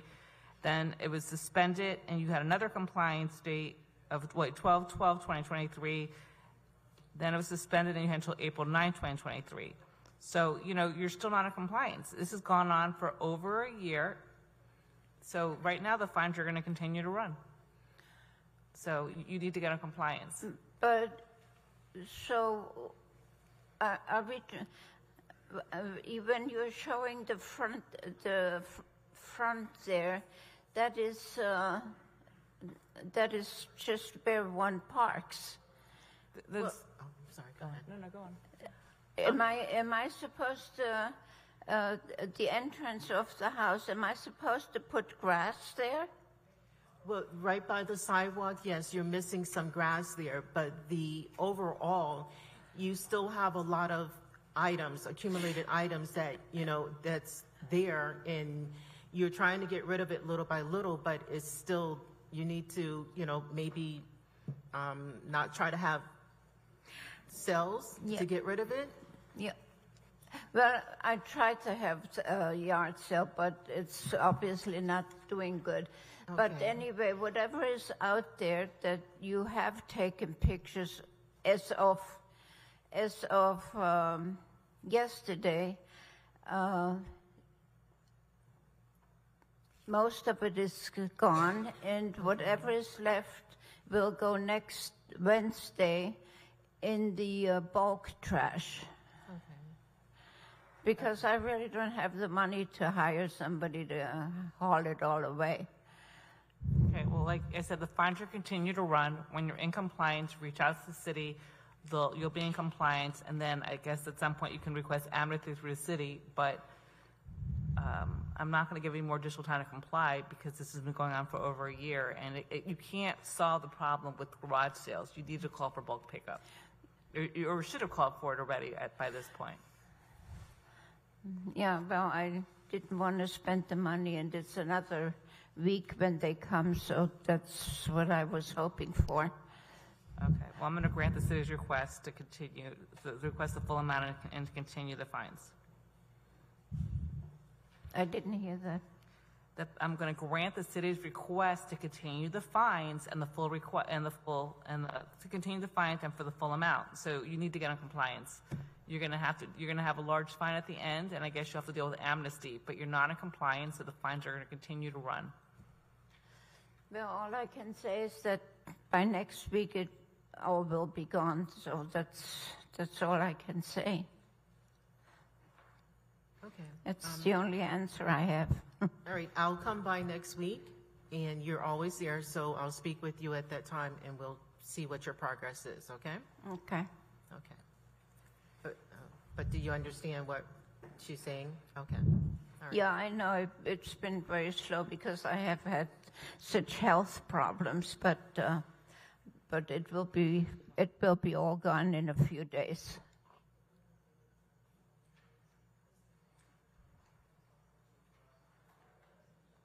I'm going to give you 10 more days. That's it. You said bulk pickup is coming this week, okay? So you have 10 days. They better take it all, okay?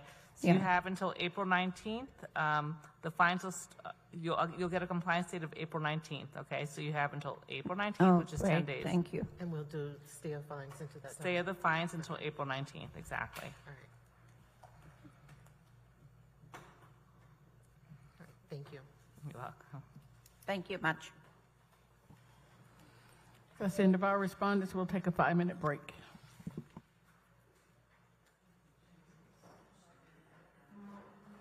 I have a question. If anybody knows, when I talked to you about the rotten thing that fell down. Right, let's go. Remember when I spoke to you on Sunday? Oh, okay, come on. Remember when I spoke to you on Sunday? When we talked about the tree? Did you talk to your lawyer?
Is everybody ready? Are we ready?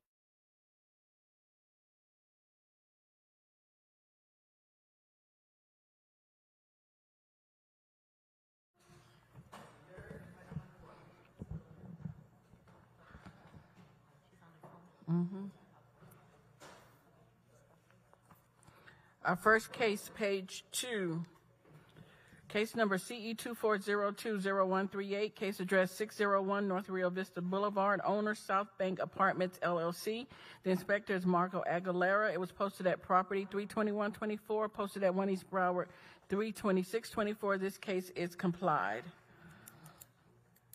Our next case, Inspector Marco Aguilera, case number CE 24020530, case address 1800 East Los Olas Boulevard, owner 1800 Los Olas LLC, posted at property 32624, posted at 1 East Broward 32624. Marco Aguilera, City of Fort Lauderdale Code Compliance Officer for case and address as read. An inspection was conducted on 2/20/24 and the following violations were observed. There are boats, vessels, or watercraft moored to mooring structures that extend more than 30% of the width of the canal or waterway. This is a repeat violation. See case CE 2310131 and CE 23060484, and as such, fines shall begin to accrue from the date the violation was first observed. Property was in violation for a total of 14 days, as per the photos depict. At this time, the city is requesting to impose the fines in the amount of $500 per day, totaling $7,000.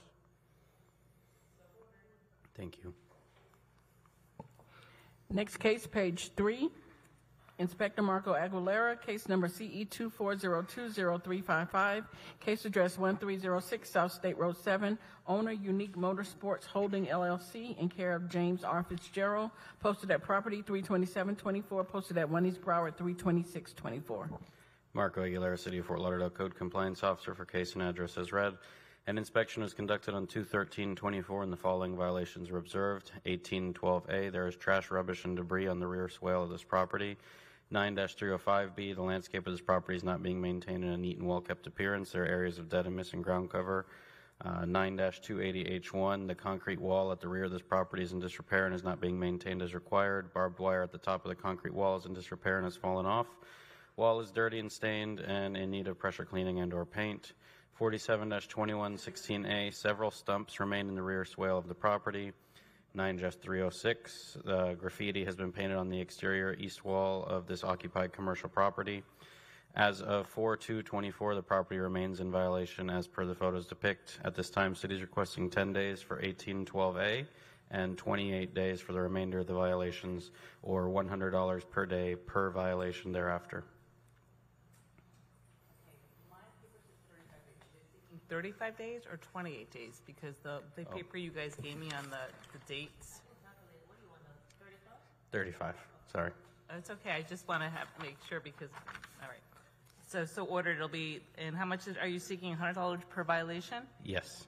Okay, so it'll be 35 days for each violation, except for the first violation, it'll be 10 days, which will be April 19th, or $100 a day, and the other ones will all be May 14th, or $100 a day.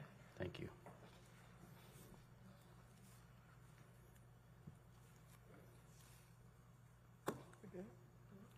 Next case, also page 3, Inspector Marco Aguilera, case number CE 24010700, case address 1517 Southwest 29th Avenue, owner Cristobal Moria and Dolores Moria, posted at property 32124, posted at 1 East Broward 32624. Marco Aguilera, City of Fort Lauderdale Code Compliance Officer, presenting case and address as read. An inspection was conducted on 1/20/24 and the following violations were observed. 9-363 complied. 9-305B, the landscape of this property is not being maintained in a neat and well-kept appearance. There are areas of dead and missing ground cover. 9-304B, there are vehicles parked on the grass area of the property. 1812A complied. 9-306 complied.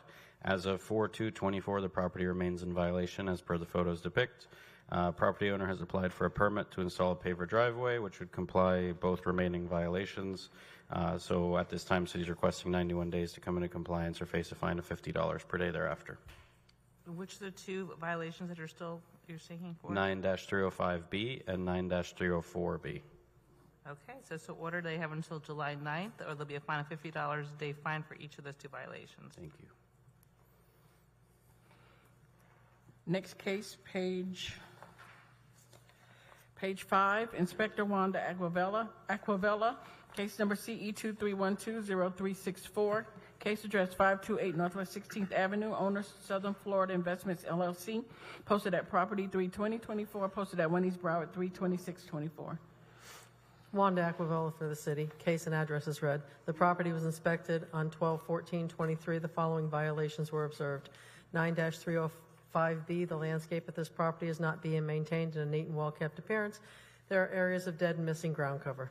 9280H1, the fence at this property is in disrepair and is not being maintained as required.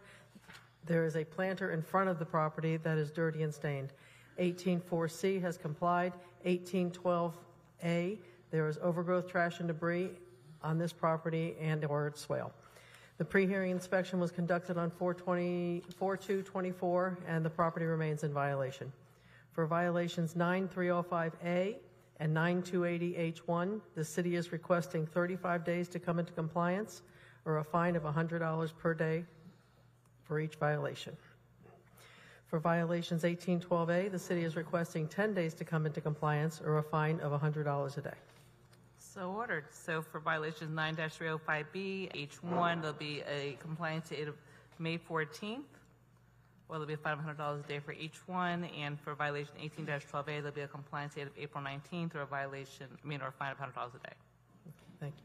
On the first one, you said a violation or fine of $100 a day? Isn't that what you're seeking? Yes, Yeah. okay. So all 3 violations have $100 each. Okay, right. I heard you wrong, that's all. Okay. Next case, also page 5, Inspector Wanda Aquavella, case number CE 24010539, case address 428 Northwest 23rd Avenue, owner Pedro Fernando Moros and Christina Hardin Moros, posted at property 32024, posted at 1 East Broward 32624. Wanda Aquavella for the city. Case and address is read. The property was inspected on 1/16/24. The following violations were observed. 1812A, there is overgrowth, trash, and debris on this property and or its swale. This is a recurring violation. See case number CE 21060133. 9-305B, the landscape at this property is not being maintained in a neat, well-kept appearance. There are areas of dead and missing ground cover. This is a recurring violation. See case CE 21060133. Violation 2427B was withdrawn. A pre-hearing inspection was conducted on 4/2/24, and the property remained in violation. For 1812A, the city is requesting 10 days to come into compliance or a fine of $100 per day. For 9-305B, the city is requesting 35 days to come into compliance or a fine of $100 per day. So ordered. Thank you. Next case, page 6, Inspector Gail Williams, case number CE 23110318, case address 2781 North Federal Highway, owner Peaked Empire LLC, posted at property 32624, posted at 1 East Broward 32624. Good afternoon. Senior Officer Gail Williams for the City of Fort Lauderdale, presenting case CE 23110318, address 2781 North Federal Highway. Property was cited on February 28, 2024, and cited for the following violations. 9-305B, the landscape at this property is not being maintained in a neat and well-kept appearance. There are areas of dead and missing ground cover. 9-280B, there are building parts which are deteriorated and not maintained. The pedestrian walkway in the entrance of the property is stained and dirty. An inspection report was posted on the property, and a copy was mailed to the property owner listed on BCPA via first-class mail. A pre-hearing inspection was conducted on April 8, 2024, and found the violations 9-305B and 9-280B remains as depicted in the photos. The city is requesting 63 days to comply or a daily fine of $100 per day per violation thereafter. So ordered. Thank you. Next case, page 7, Inspector Gail Williams, case number CE 2401-0678, case address 2572 Northeast 26th Street, owner JPB Home Solutions, LLC, posted at 1 East Broward 32624, posted at Broward at property 32624. Senior Officer Gail Williams for the City of Fort Lauderdale, presenting case CE 2401-0678, address 2572 Northeast 26th Street. Property was cited on January 20, 2024, and cited for the following violations. 18-12A, there is overgrowth, trash, rubbish, and debris on this property and or its swell. The violation is a reoccurring violation, reference previous case number CE 22060431, and will proceed to special magistrate to obtain a finding of fact whether or not the violation is complied prior to the hearing. 9-305A, there is growth of landscape material along with accumulated of leaves encroaching upon the public right-of-way sidewalk.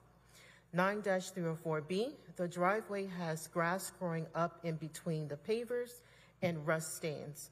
9-306, the exterior building walls have not been maintained. Structural parts, including fascia, soffits, are in disrepair.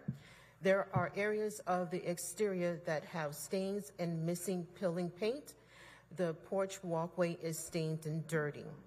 9-305B, the landscape is not being maintained. There is missing and bare areas of lawn cover on the property and swell area.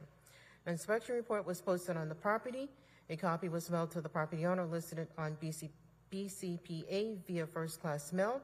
A pre-hearing inspection was conducted on April 7th, 2024, and found violations 18-12A, 9-305A, 9-304B, 9-306, and 9-305B remains out of compliance as depicted in the photos. The city is requesting 10 days for violations 18-12A, 9-305B, a daily fine of $100 per day. For violation 9-304B, 9-306, 9-305B, 35 days to comply or a daily fine of $100 per day thereafter per violation. I'm a little confused. You're seeking, which are the two that you're seeking 35 days? The 9-304B, 9-306, 9-305B, 35 days. So the 3 violations that you're Correct. seeking. Okay. 10 days. 18-12A, 9-305A, 10 days. Okay. So order. Thank you. Next case, also page 7, Inspector Rafael Santos, case number CE 23120053, case address 505 Southeast 18th Court, owner Broward House, Inc., posted at property 31924, posted at 1 East Broward 32624. Inspector Rafael Santos for the City of Fort Lauderdale. Case and address read into the record. I inspected this property December 3rd, 2023, and cited for the following violations. 47-20.20H, the parking facilities are not maintained at this property. Code section 9-305B, the landscape at this property is not being maintained in a neat and well-kept appearance. There are areas of dead and missing ground cover. Code section 1812A is complied. Code section 18-4C is complied. The inspection report was posted on the property December 3rd, 2023, and a copy was mailed to the owner listed on BCPA. Re-inspected the property December 18th, 2023, posted the property March 19th, 2024. Pre-hearing inspection was conducted on April 7th, 2024, and found the violations are not complied. The city is requesting 35 days to comply or a fine of $100 per day thereafter. Which are the 2 that are still, In violation? Yeah. 47-20.20H for the driveway, the parking, and code section 9-305B. Gotcha. Okay, so order. Next case, page 8, Inspector Rafael Santos, case number CE 2312-0764, case address 900 Southeast 17th Street, owner Boca 2300 LLC, posted at property 31924, posted at 1 East Broward 32624. Rafael Santos for the City of Fort Lauderdale. Case and address read into the record. I inspected this property on December 31st, 2023, and cited for the following violations. 18-12A, there's overgrowth, trash, rubbish, debris, and accumulation of leaves on this property and or its swell on the rear of the property. Code section -9-305B, the landscape of this property is not being maintained in a neat, well-kept appearance. There are areas of dead and missing ground cover and the swell area on the rear of the property. An inspection report was posted on the property December 31st, 2023, and a copy was mailed to the owner listed on BCPA. Re-inspected the property January 31st, 2024. Posted March 19th, 2024. Pre-hearing inspection was conducted on April 7th, 2024, and found the violations are not complied. The city is requesting 35 days to comply or $100 thereafter. So ordered. Thank you.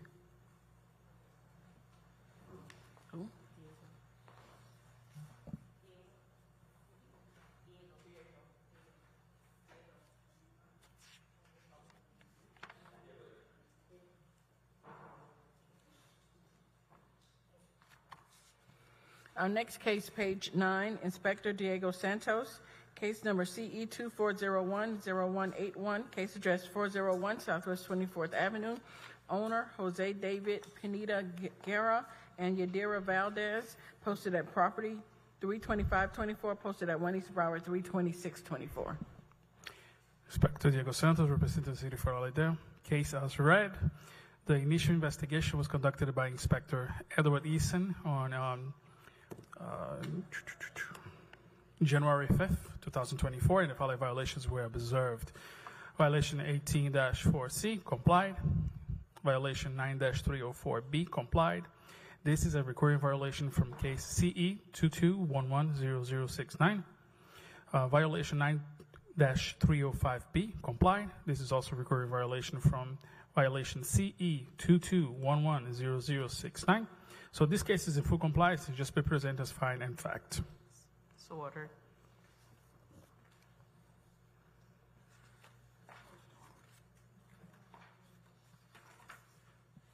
Next case, page 12, Inspector Diego Santos, case number CE 2311-0704, case address 1356 Southwest 25th Avenue, owner Paul C. Rapp, posted at property 32524, posted at 1 East Broward 32624.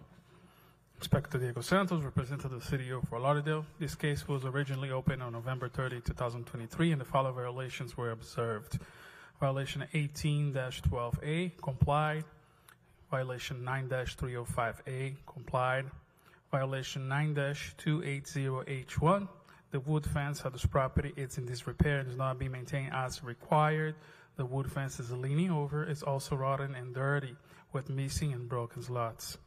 Violation 9-305B, the landscape of this property is not being maintained in a neat and well-kept appearance. The swell area in the front of the property is missing gravel and there are weeds growing through it. The city is requesting the following: 63 days to come into compliance for the violations 9-280H1 and 9-305B, or $50 per day per violation thereafter. So ordered. Next case, also page 12, Inspector Karen Proto, case number CE 2311-0644, case address 2301 Northwest 13th Court, owner Lisa M. Sapp, posted at property 32024, posted at 1 East Broward 32624.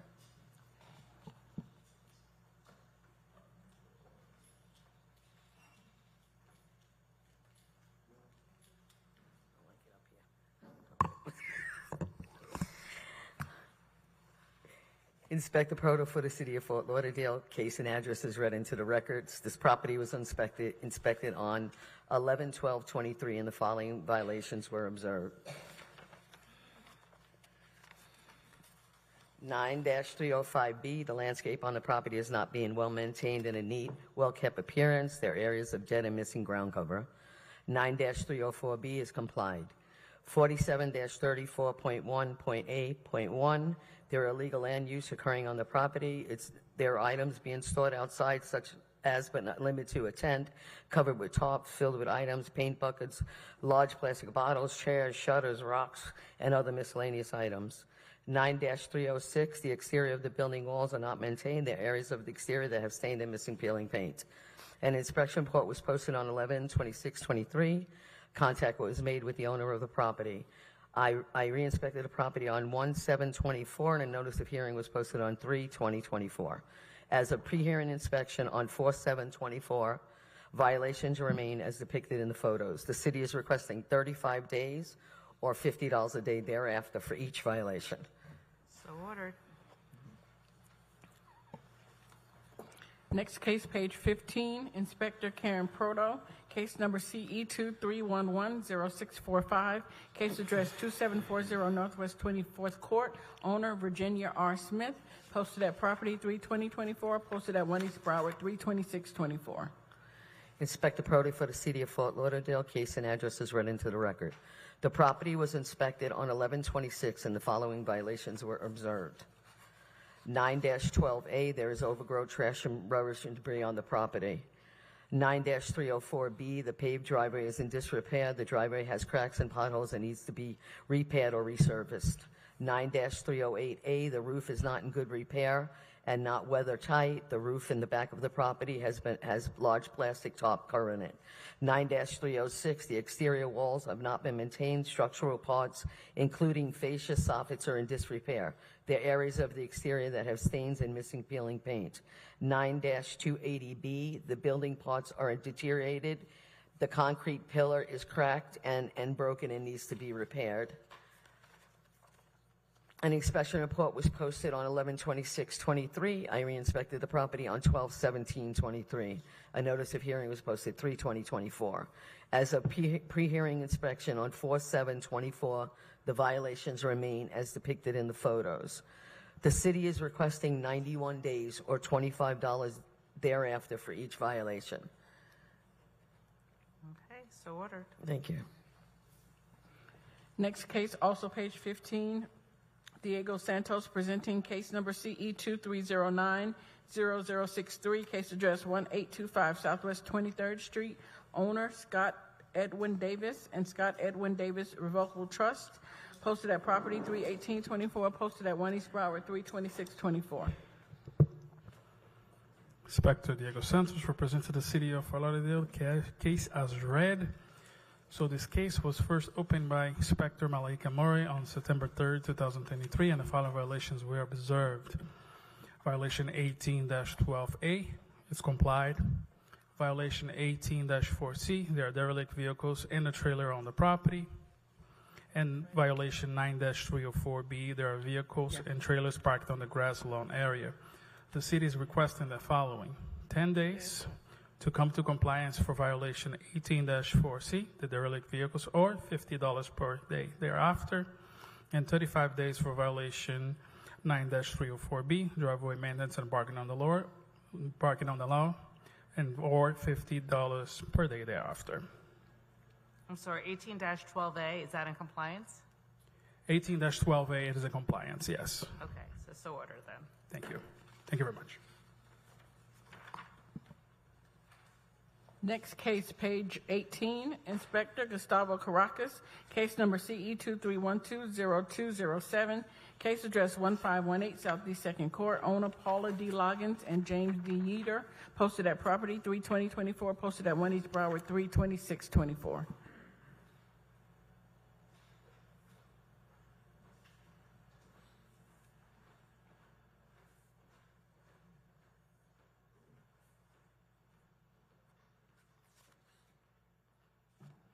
Excuse me, ma'am. Can you repeat the address again, please?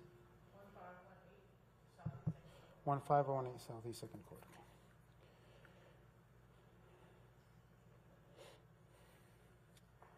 Good afternoon, Special Magistrate, City of Fort Lauderdale, Code Compliance Inspector presenting case CE 23120207 for the property located at 1518 Southeast 2nd Court.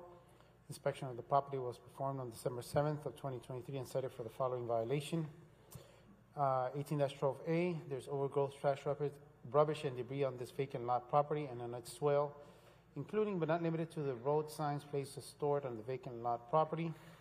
Magistrate, this is a recurring violation and will be sent to you for case CE 22040536 for previous case CE 22040536, whether or not it comes into compliance before the special master. 9-306 has complied.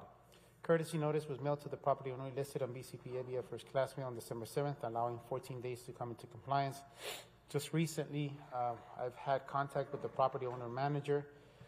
Special magistrate request form sent on December 27th is scheduled for today's special master. Pre-hearing inspection was performed on April 4th, and the pictures presented here were taken to confirm the violation has been brought into compliance. Your Honor, this is a finding of fact for 18-12A. So ordered. Thank you. Next case, also page 18, Inspector Gustavo Caracas, case number CE 23120208, case address 1520 Southeast 2nd Court, owner Tony Bradley, posted at property 32024, posted at 1 East Broward 32624.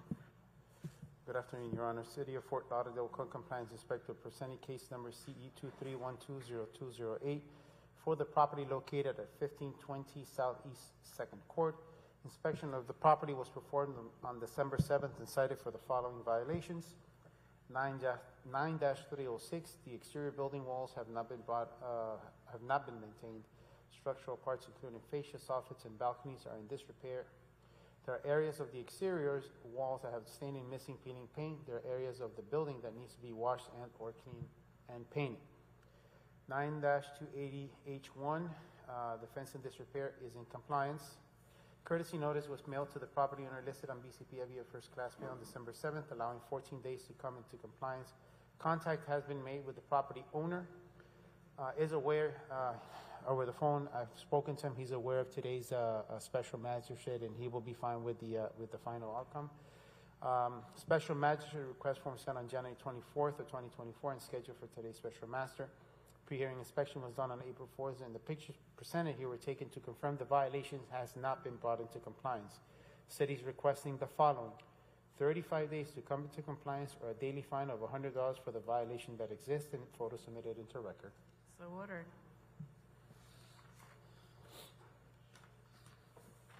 Next case, page 21.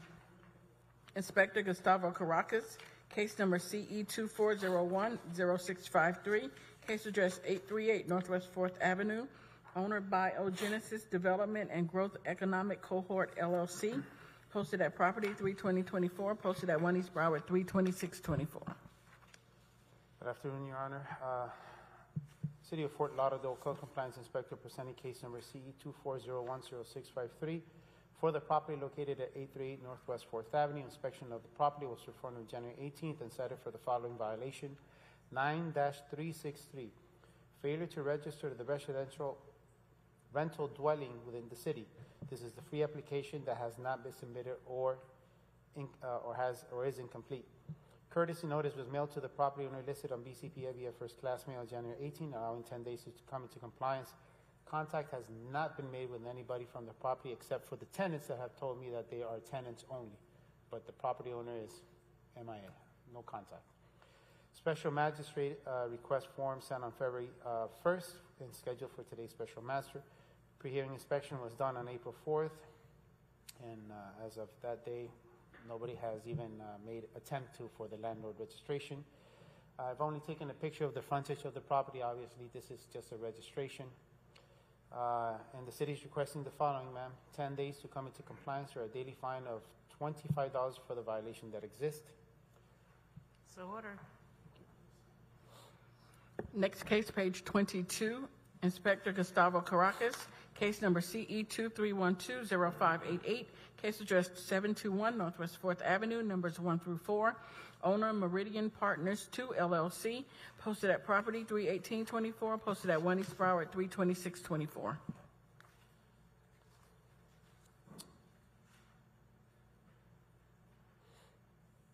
Good afternoon, Your Honor. City of Fort Lauderdale Code Compliance Inspector presenting case number CE 00588 for the property located at 721 Northwest 4th Avenue. Inspection of the property was performed on December 21st and cited for the following violations. 18-12 has complied, which is overgrowth, trash, rubbish, and debris on this property and its well, but this is a recurring violation. Referring to case number CE1906-2078, in this case is presented to Special Magistrate, seeking a finding of fact whether or not it comes into compliance. 9-05 has complied. 47-20.20.H has complied. And 18-1 has complied. Courtesy notice was mailed to the property owner listed on BCPA via first class mail December 21st, allowing 10 days to come into compliance. Contact has been made with the property manager and the maintenance person. Special magistrate request form sent on January 20, scheduled for today's special master.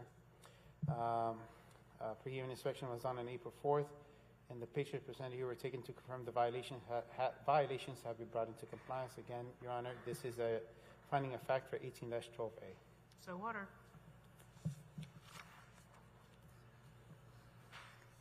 Next case, page 23, Inspector Rachel Moore, case number CE23100314, case address 2990 West Broward Boulevard, owner 711 Inc., posted at property 3/20/24, posted at 1 East Broward 3/26/24.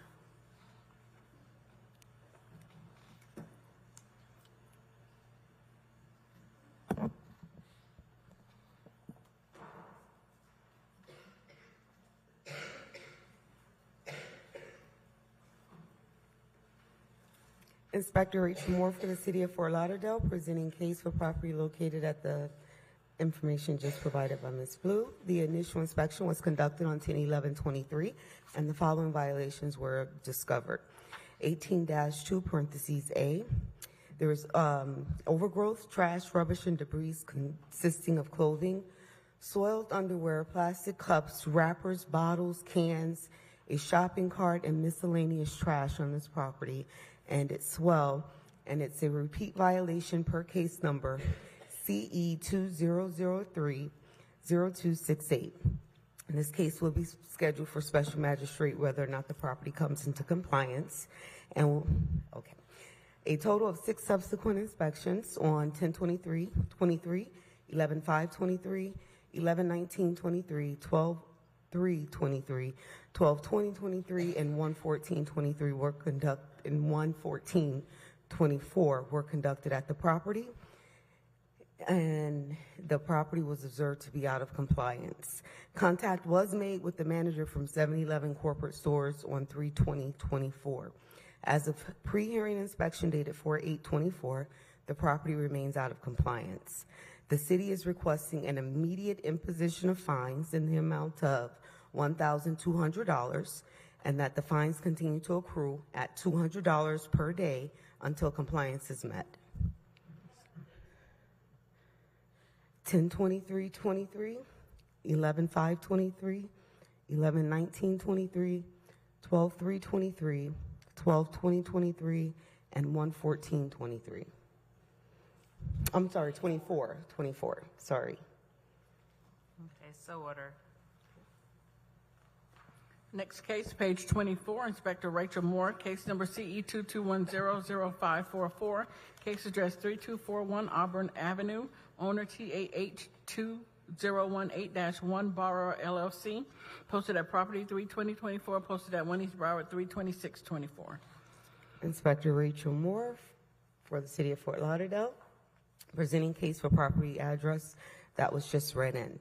The initial inspection was conducted on 10/14/22, and the following violations were discovered. 18-1 complied, 18-12 parentheses A is complied, 9-304 parentheses B is complied, 9-305 parentheses B. The landscape of this property is not being maintained in a neat and well-kept appearance. There are areas of dead and missing ground cover on the swell of the property. 47-39.A.1.B parentheses 6 parentheses B is complied, 18-1 is complied, 9-280, parentheses B is complied. 24-27, parentheses B is complied. 9-363 is complied. A total of 7 subsequent inspections were conducted on 9/27/22, 11/16/22, 12/15/22, 8/1/23, 8/15/23, 2/4/2024, and 2/25/24 were conducted at the property in which the property was observed to be out of compliance. Contact was made with the property owner of this property. As of pre-hearing inspection dated 4/7/24, the violation of missing ground cover remains out of compliance. The city is requesting 35 days or $100 per day per violation thereafter. It's only one violation. So ordered.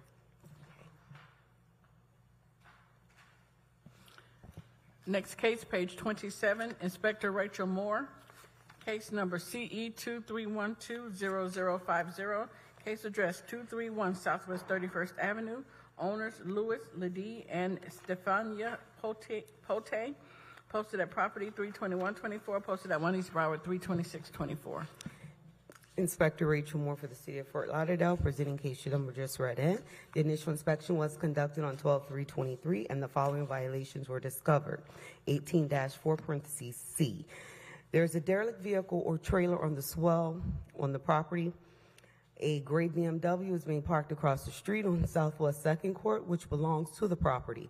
The property owner has been warned to refrain from parking here and has also been taken to special magistrate as a finding of fact. This is a repeat violation per case numbers CE 230-10098 and 21050-219. This case will be scheduled for special magistrate hearing whether or not compliance is met and fined from the first day of the violation being discovered. A total of 10 subsequent inspections on 11/29/23, 12/3/23, 12/13/23, 12/17/23, 1/2/23, 1/27/24, 1/2/24, 1/27/24, 2/27/24, 3/21/24, 4/1/24, and 4/7/24 were conducted at the property in which the property was observed to continue to be out of compliance. Contact was made with the property owner. As a pre-hearing inspection dated 4/7/24, the violation of 18-4, parentheses C remains. The city is requesting the immediate imposition of fines in the amount of $1,000 and that fines continue to accrue in the amount of $100 per day until compliance is met. So ordered. Next case, page 28, Inspector Rachel Moore, case number CE 230800942, case address 785 West Dayton Circle, owner Samuel B. Mandel, posted at property 3/20/24, posted at 1 East Broward 3/26/24. Inspector Rachel Moore for case number just read in. The initial inspection was conducted on 8/27/23, and the following violations were discovered. 18-12, parentheses A, complied. 9-306, the exterior building walls have not been maintained. Structural parts, including fascia, soffits, are in disrepair. There are areas of the exterior that have stains and missing peeling paint. 9-280, parentheses H, parentheses 1, the fence of this property is in disrepair and is not being maintained as required. The chain link fence the chain links on the fence are rusted and the fence pole is bent out toward the driveway. A total of 6 subsequent inspections, 9-19/23, 10-9/23, 10-31/23, 11-19/23, 12-18/23, and 1/21/24 were conducted at the property in which the property was observed to be out of compliance. Contact was made with the stepson of the recently deceased property owner. As a pre-hearing inspection dated 4/7/24, the violation of fence being in disrepair and exterior maintenance was found to be out of compliance.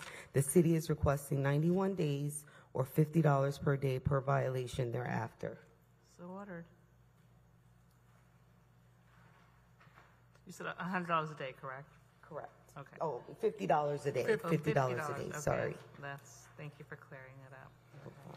Next case, page 30, Inspector Rachel Moore, case number CE 2312-0510, case address 649 West Dayton Circle, owner Joseph Vilbrun and Ismera Joseph, posted at property 32124, posted at 1 East Broward 32624.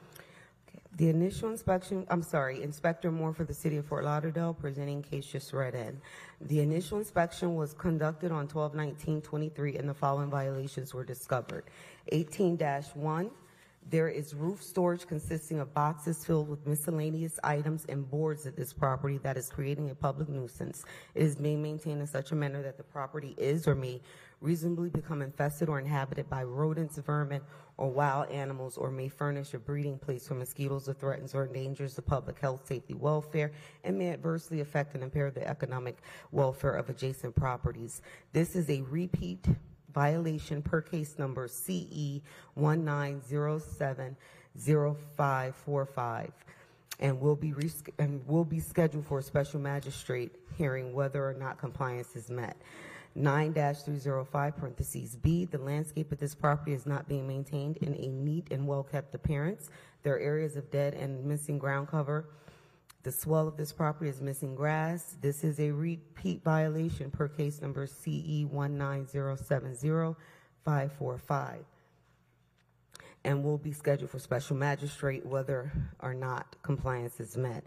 A total of 5 subsequent inspections on 1/2/24, 2/4/24, 3/21/24, 4/3/24, and 4/7/24 were conducted at the property in which the property was observed to be out of compliance. There was contact made with the property owner. As a pre-hearing inspection dated 4/7/24, the violation of missing ground cover remains out of compliance. The city is requesting an immediate imposition of fines in the amount of $1,000 for the repeat violation of 18-1 and an immediate imposition of fines in the amount of $11,200 for the violation of 9-305 parentheses B, and that the fines continue to accrue at $200 per day until compliance is met. Okay. No, that's not compliant. They want continuing fines of $200 Yes. a day. Do you want $200 a day per violation? No, just for the one. It's complied. 18-1 is now complied. That is Sorry. complied, but you're Yes, seeking $1,000. that has complied. So I'm immediate imposition of $1,000 for that violation. Okay, and that was what, 10 days? How many days were they out of compliance for that one? 5. 1, 2, 3. So it was 5 days at $200 a day? Yes. Okay. And then the other one, you're seeking $11,200 and then another $200 a day to continue? Yes. Okay, so ordered. Thank you. Next case, page 31, Inspector Leonard Champagne, case number CE 2401-0998, case address 2130 Northeast 56th Street, owner Progressive Realty Group LLC, posted at property 32124, posted at 1 East Broward 32624. Leonard Champagne for the City of Fort Lauderdale for KCE 24010998, 2130 Northeast 56th Street for violation 15272A. This property is being utilized as a vacation rental without the required certificate of compliance from the city. As of this morning, this violation is still a violation when I checked as of this morning. Okay, the city is requesting 15 days to come into compliance or $500 a day thereafter. So ordered. Thank you. Next case, page 32, Inspector Pat Gavin, case number CE 2401-0616, case address 1106 Northwest 2nd Avenue, owner Patrick Reese, posted at property 31924, posted at 1 East Broward 32624. Good afternoon. Pat Gavin, City of Fort Lauderdale Code Compliance, presenting case as read. This property was cited on January 18th, 2024, and given 15 days to comply for the following violation. 15-281A, this vacation rental property is operating with an expired certificate. On February 4th, 2024, the violation remained and fines began to accrue. The violation of this property has still not been brought into compliance. The city is seeking full compliance within 15 days or a fine of $500 per day thereafter. So ordered. Next case, page 33, Inspector Pat Gavin, case number CE 24020708, case address 2520 Delmar Place, owner Michael J. Corrales, posted at property 31924, posted at 1 East Broward 32624. Pat Gavin, City of Fort Lauderdale Code Compliance Officer, presenting case CE 24020708 for property located at 2520 Delmar Place. This property was cited under case CE 23110779 on December 1st, 2023, and allowed 15 days to comply for the following violation. 15-272A, property is being utilized as a vacation rental without the required certificate of compliance from the city. On December 14th, 2023, the violation was complied and the case was closed. On February 27th, 2024, the property was again cited for the same violation and complied on April 1st, 2024. The violation at this property is now in compliance. However, the city is requesting a finding of fact that this is a recurring violation, and any subsequent violation of this code will be cited as a repeat violation with daily fines of $700 per day for each day the violation exists. So ordered. Thank you. Next case, also page 33, Inspector Leonard Champagne, Supervisor Amy Brown presenting. Case number CE 2403-0813, case address 1415 North Fort Lauderdale Beach Boulevard, owner Iqbal Pandwani and Shamshwa Pandwani, posted at property 32824, posted at 1 East Broward 32624.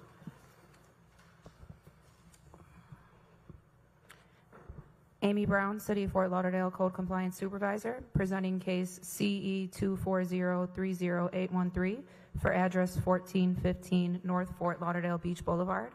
There is a Florida Building Code violation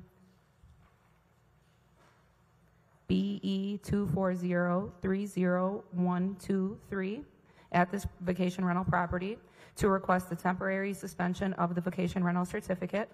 The city is requesting that the temporary suspension remain in place until the vacation rental is re-inspected by the city and it is determined that the violation no longer exists. So ordered. Thank you.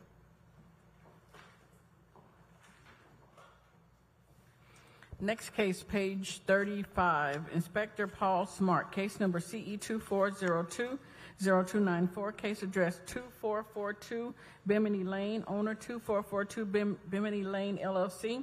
This case was cited 21124 to comply by 21124. One section complied at $200 per day, $200 accrued. The city is requesting the full amount. Appeal deadline 2/26/24, and no appeal was received. So ordered. Next case, page 36, Inspector Pat Gavin, case number CE 23100781, case address 2313 North Ocean Boulevard, owner A1A North Ocean Boulevard LLC. This case was first heard 2/29/24 to comply by 3/15/24. One section complied at $500 per day, $9,000 accrued. The city is requesting $543. So ordered. Next case, Inspector Pat Gavin, case number CE 23100782, case address 2317 North Ocean Boulevard, owner A1A North Ocean Boulevard LLC. This case was first heard 2/29/24 to comply by 3/15/24. One section complied at $600 per day, $12,000 accrued. The city is requesting $672. So ordered. Next case, Inspector Pat Gavin, case number CE 23110376, case address 1919 Sunrise Key Boulevard, owner Dennis D'Alessio and Guy K. Johnson. This case was first heard 2/29/24 to comply by 3/15/24. One section complied at $900 per day, $17,100 accrued. The city is requesting the full amount. So ordered. Next case, Inspector Gail Williams, case number CE 23080507, case address 1011 North 45th Street, owner Craig Middleton. This case was first heard 2/29/24 to comply by 3/10/24. One section not complied at $100 per day, $3,100 accrued. The city is requesting the full amount and the fines continue to accrue. So ordered. Next case, page 38, Inspector Rachel Moore, case number CE 23020841, case address 181 Southwest 37 Terrace, owner Arnaldo C. Esteem and Tammy Ann C. Esteem, This case was first heard 9/12/23 to comply by 9/27/23 and 11/14/23. 2 suspensions noted on the agenda. 6 sections complied at $25 per day. $37,450 accrued. The city is requesting $7,490. So ordered. Next case, page 39, Inspector Rachel Moore, case number CE23100293, case address 3613 Southwest 12th Place, owner Jack Dempsey Arenas. This case was first heard 2/13/24 to comply by 3/12/24, 5 sections not complied at $200 per day, $28,000 accrued. The city is requesting the full amount and the fines continue to accrue. So ordered. Next case, Inspector Dorian Cologne, case number CE20080154, case address 2816 South 5th Street, owner SFR Borough LLC in care of Haven Brook Homes. This case was cited 8/11/2020. Is that right? 8/11/2020 to comply by 8/16/2020. 1 section complied $250 per day, $9,250 accrued. This is in order to vacate the order imposing fine from 9/23/2020 and to reimpose. Okay, so ordered. I have to read that one. We have to go back up to the case above it, Inspector Karen Proto, case number CE23060728, case address 2521 Northwest 30th Way, owner Carrie Harvick and Mikhail Kabachenko. This case was first heard 9/12/23 to comply by 9/22/23. 2 suspensions noted on the agenda. 1 section complied at $200 per day, $16,200 accrued. The city is requesting $3,240, and this case is complied. So ordered.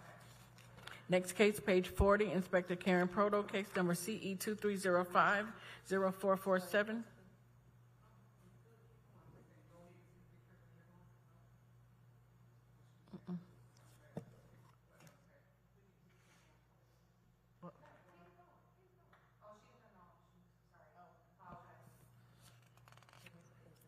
Next case, page 40, Inspector Karen Proto, case number CE23050447, case address 2521 Northwest 30th Way, owner Carrie Harvick and Mikhail Kabachenko. This case was first heard 9/12/23 to comply by 10/10/23.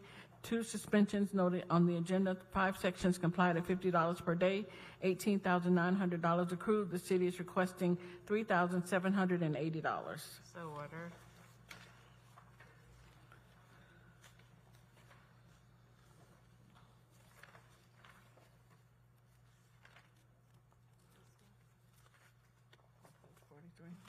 Next case, page 43.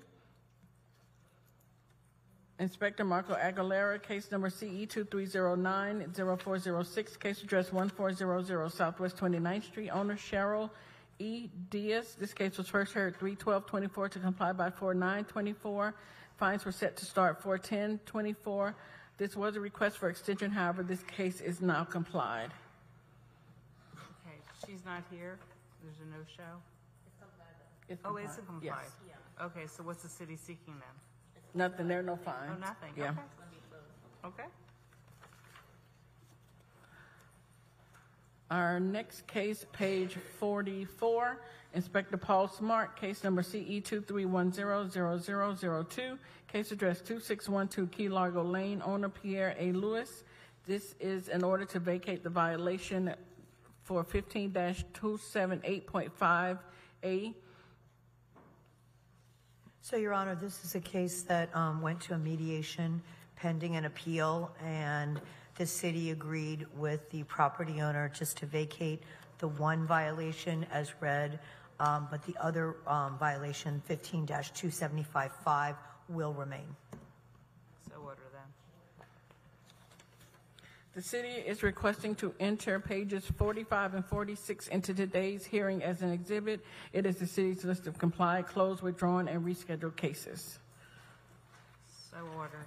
This concludes the special magistrate hearing agenda for Tuesday, April 9th, 2024.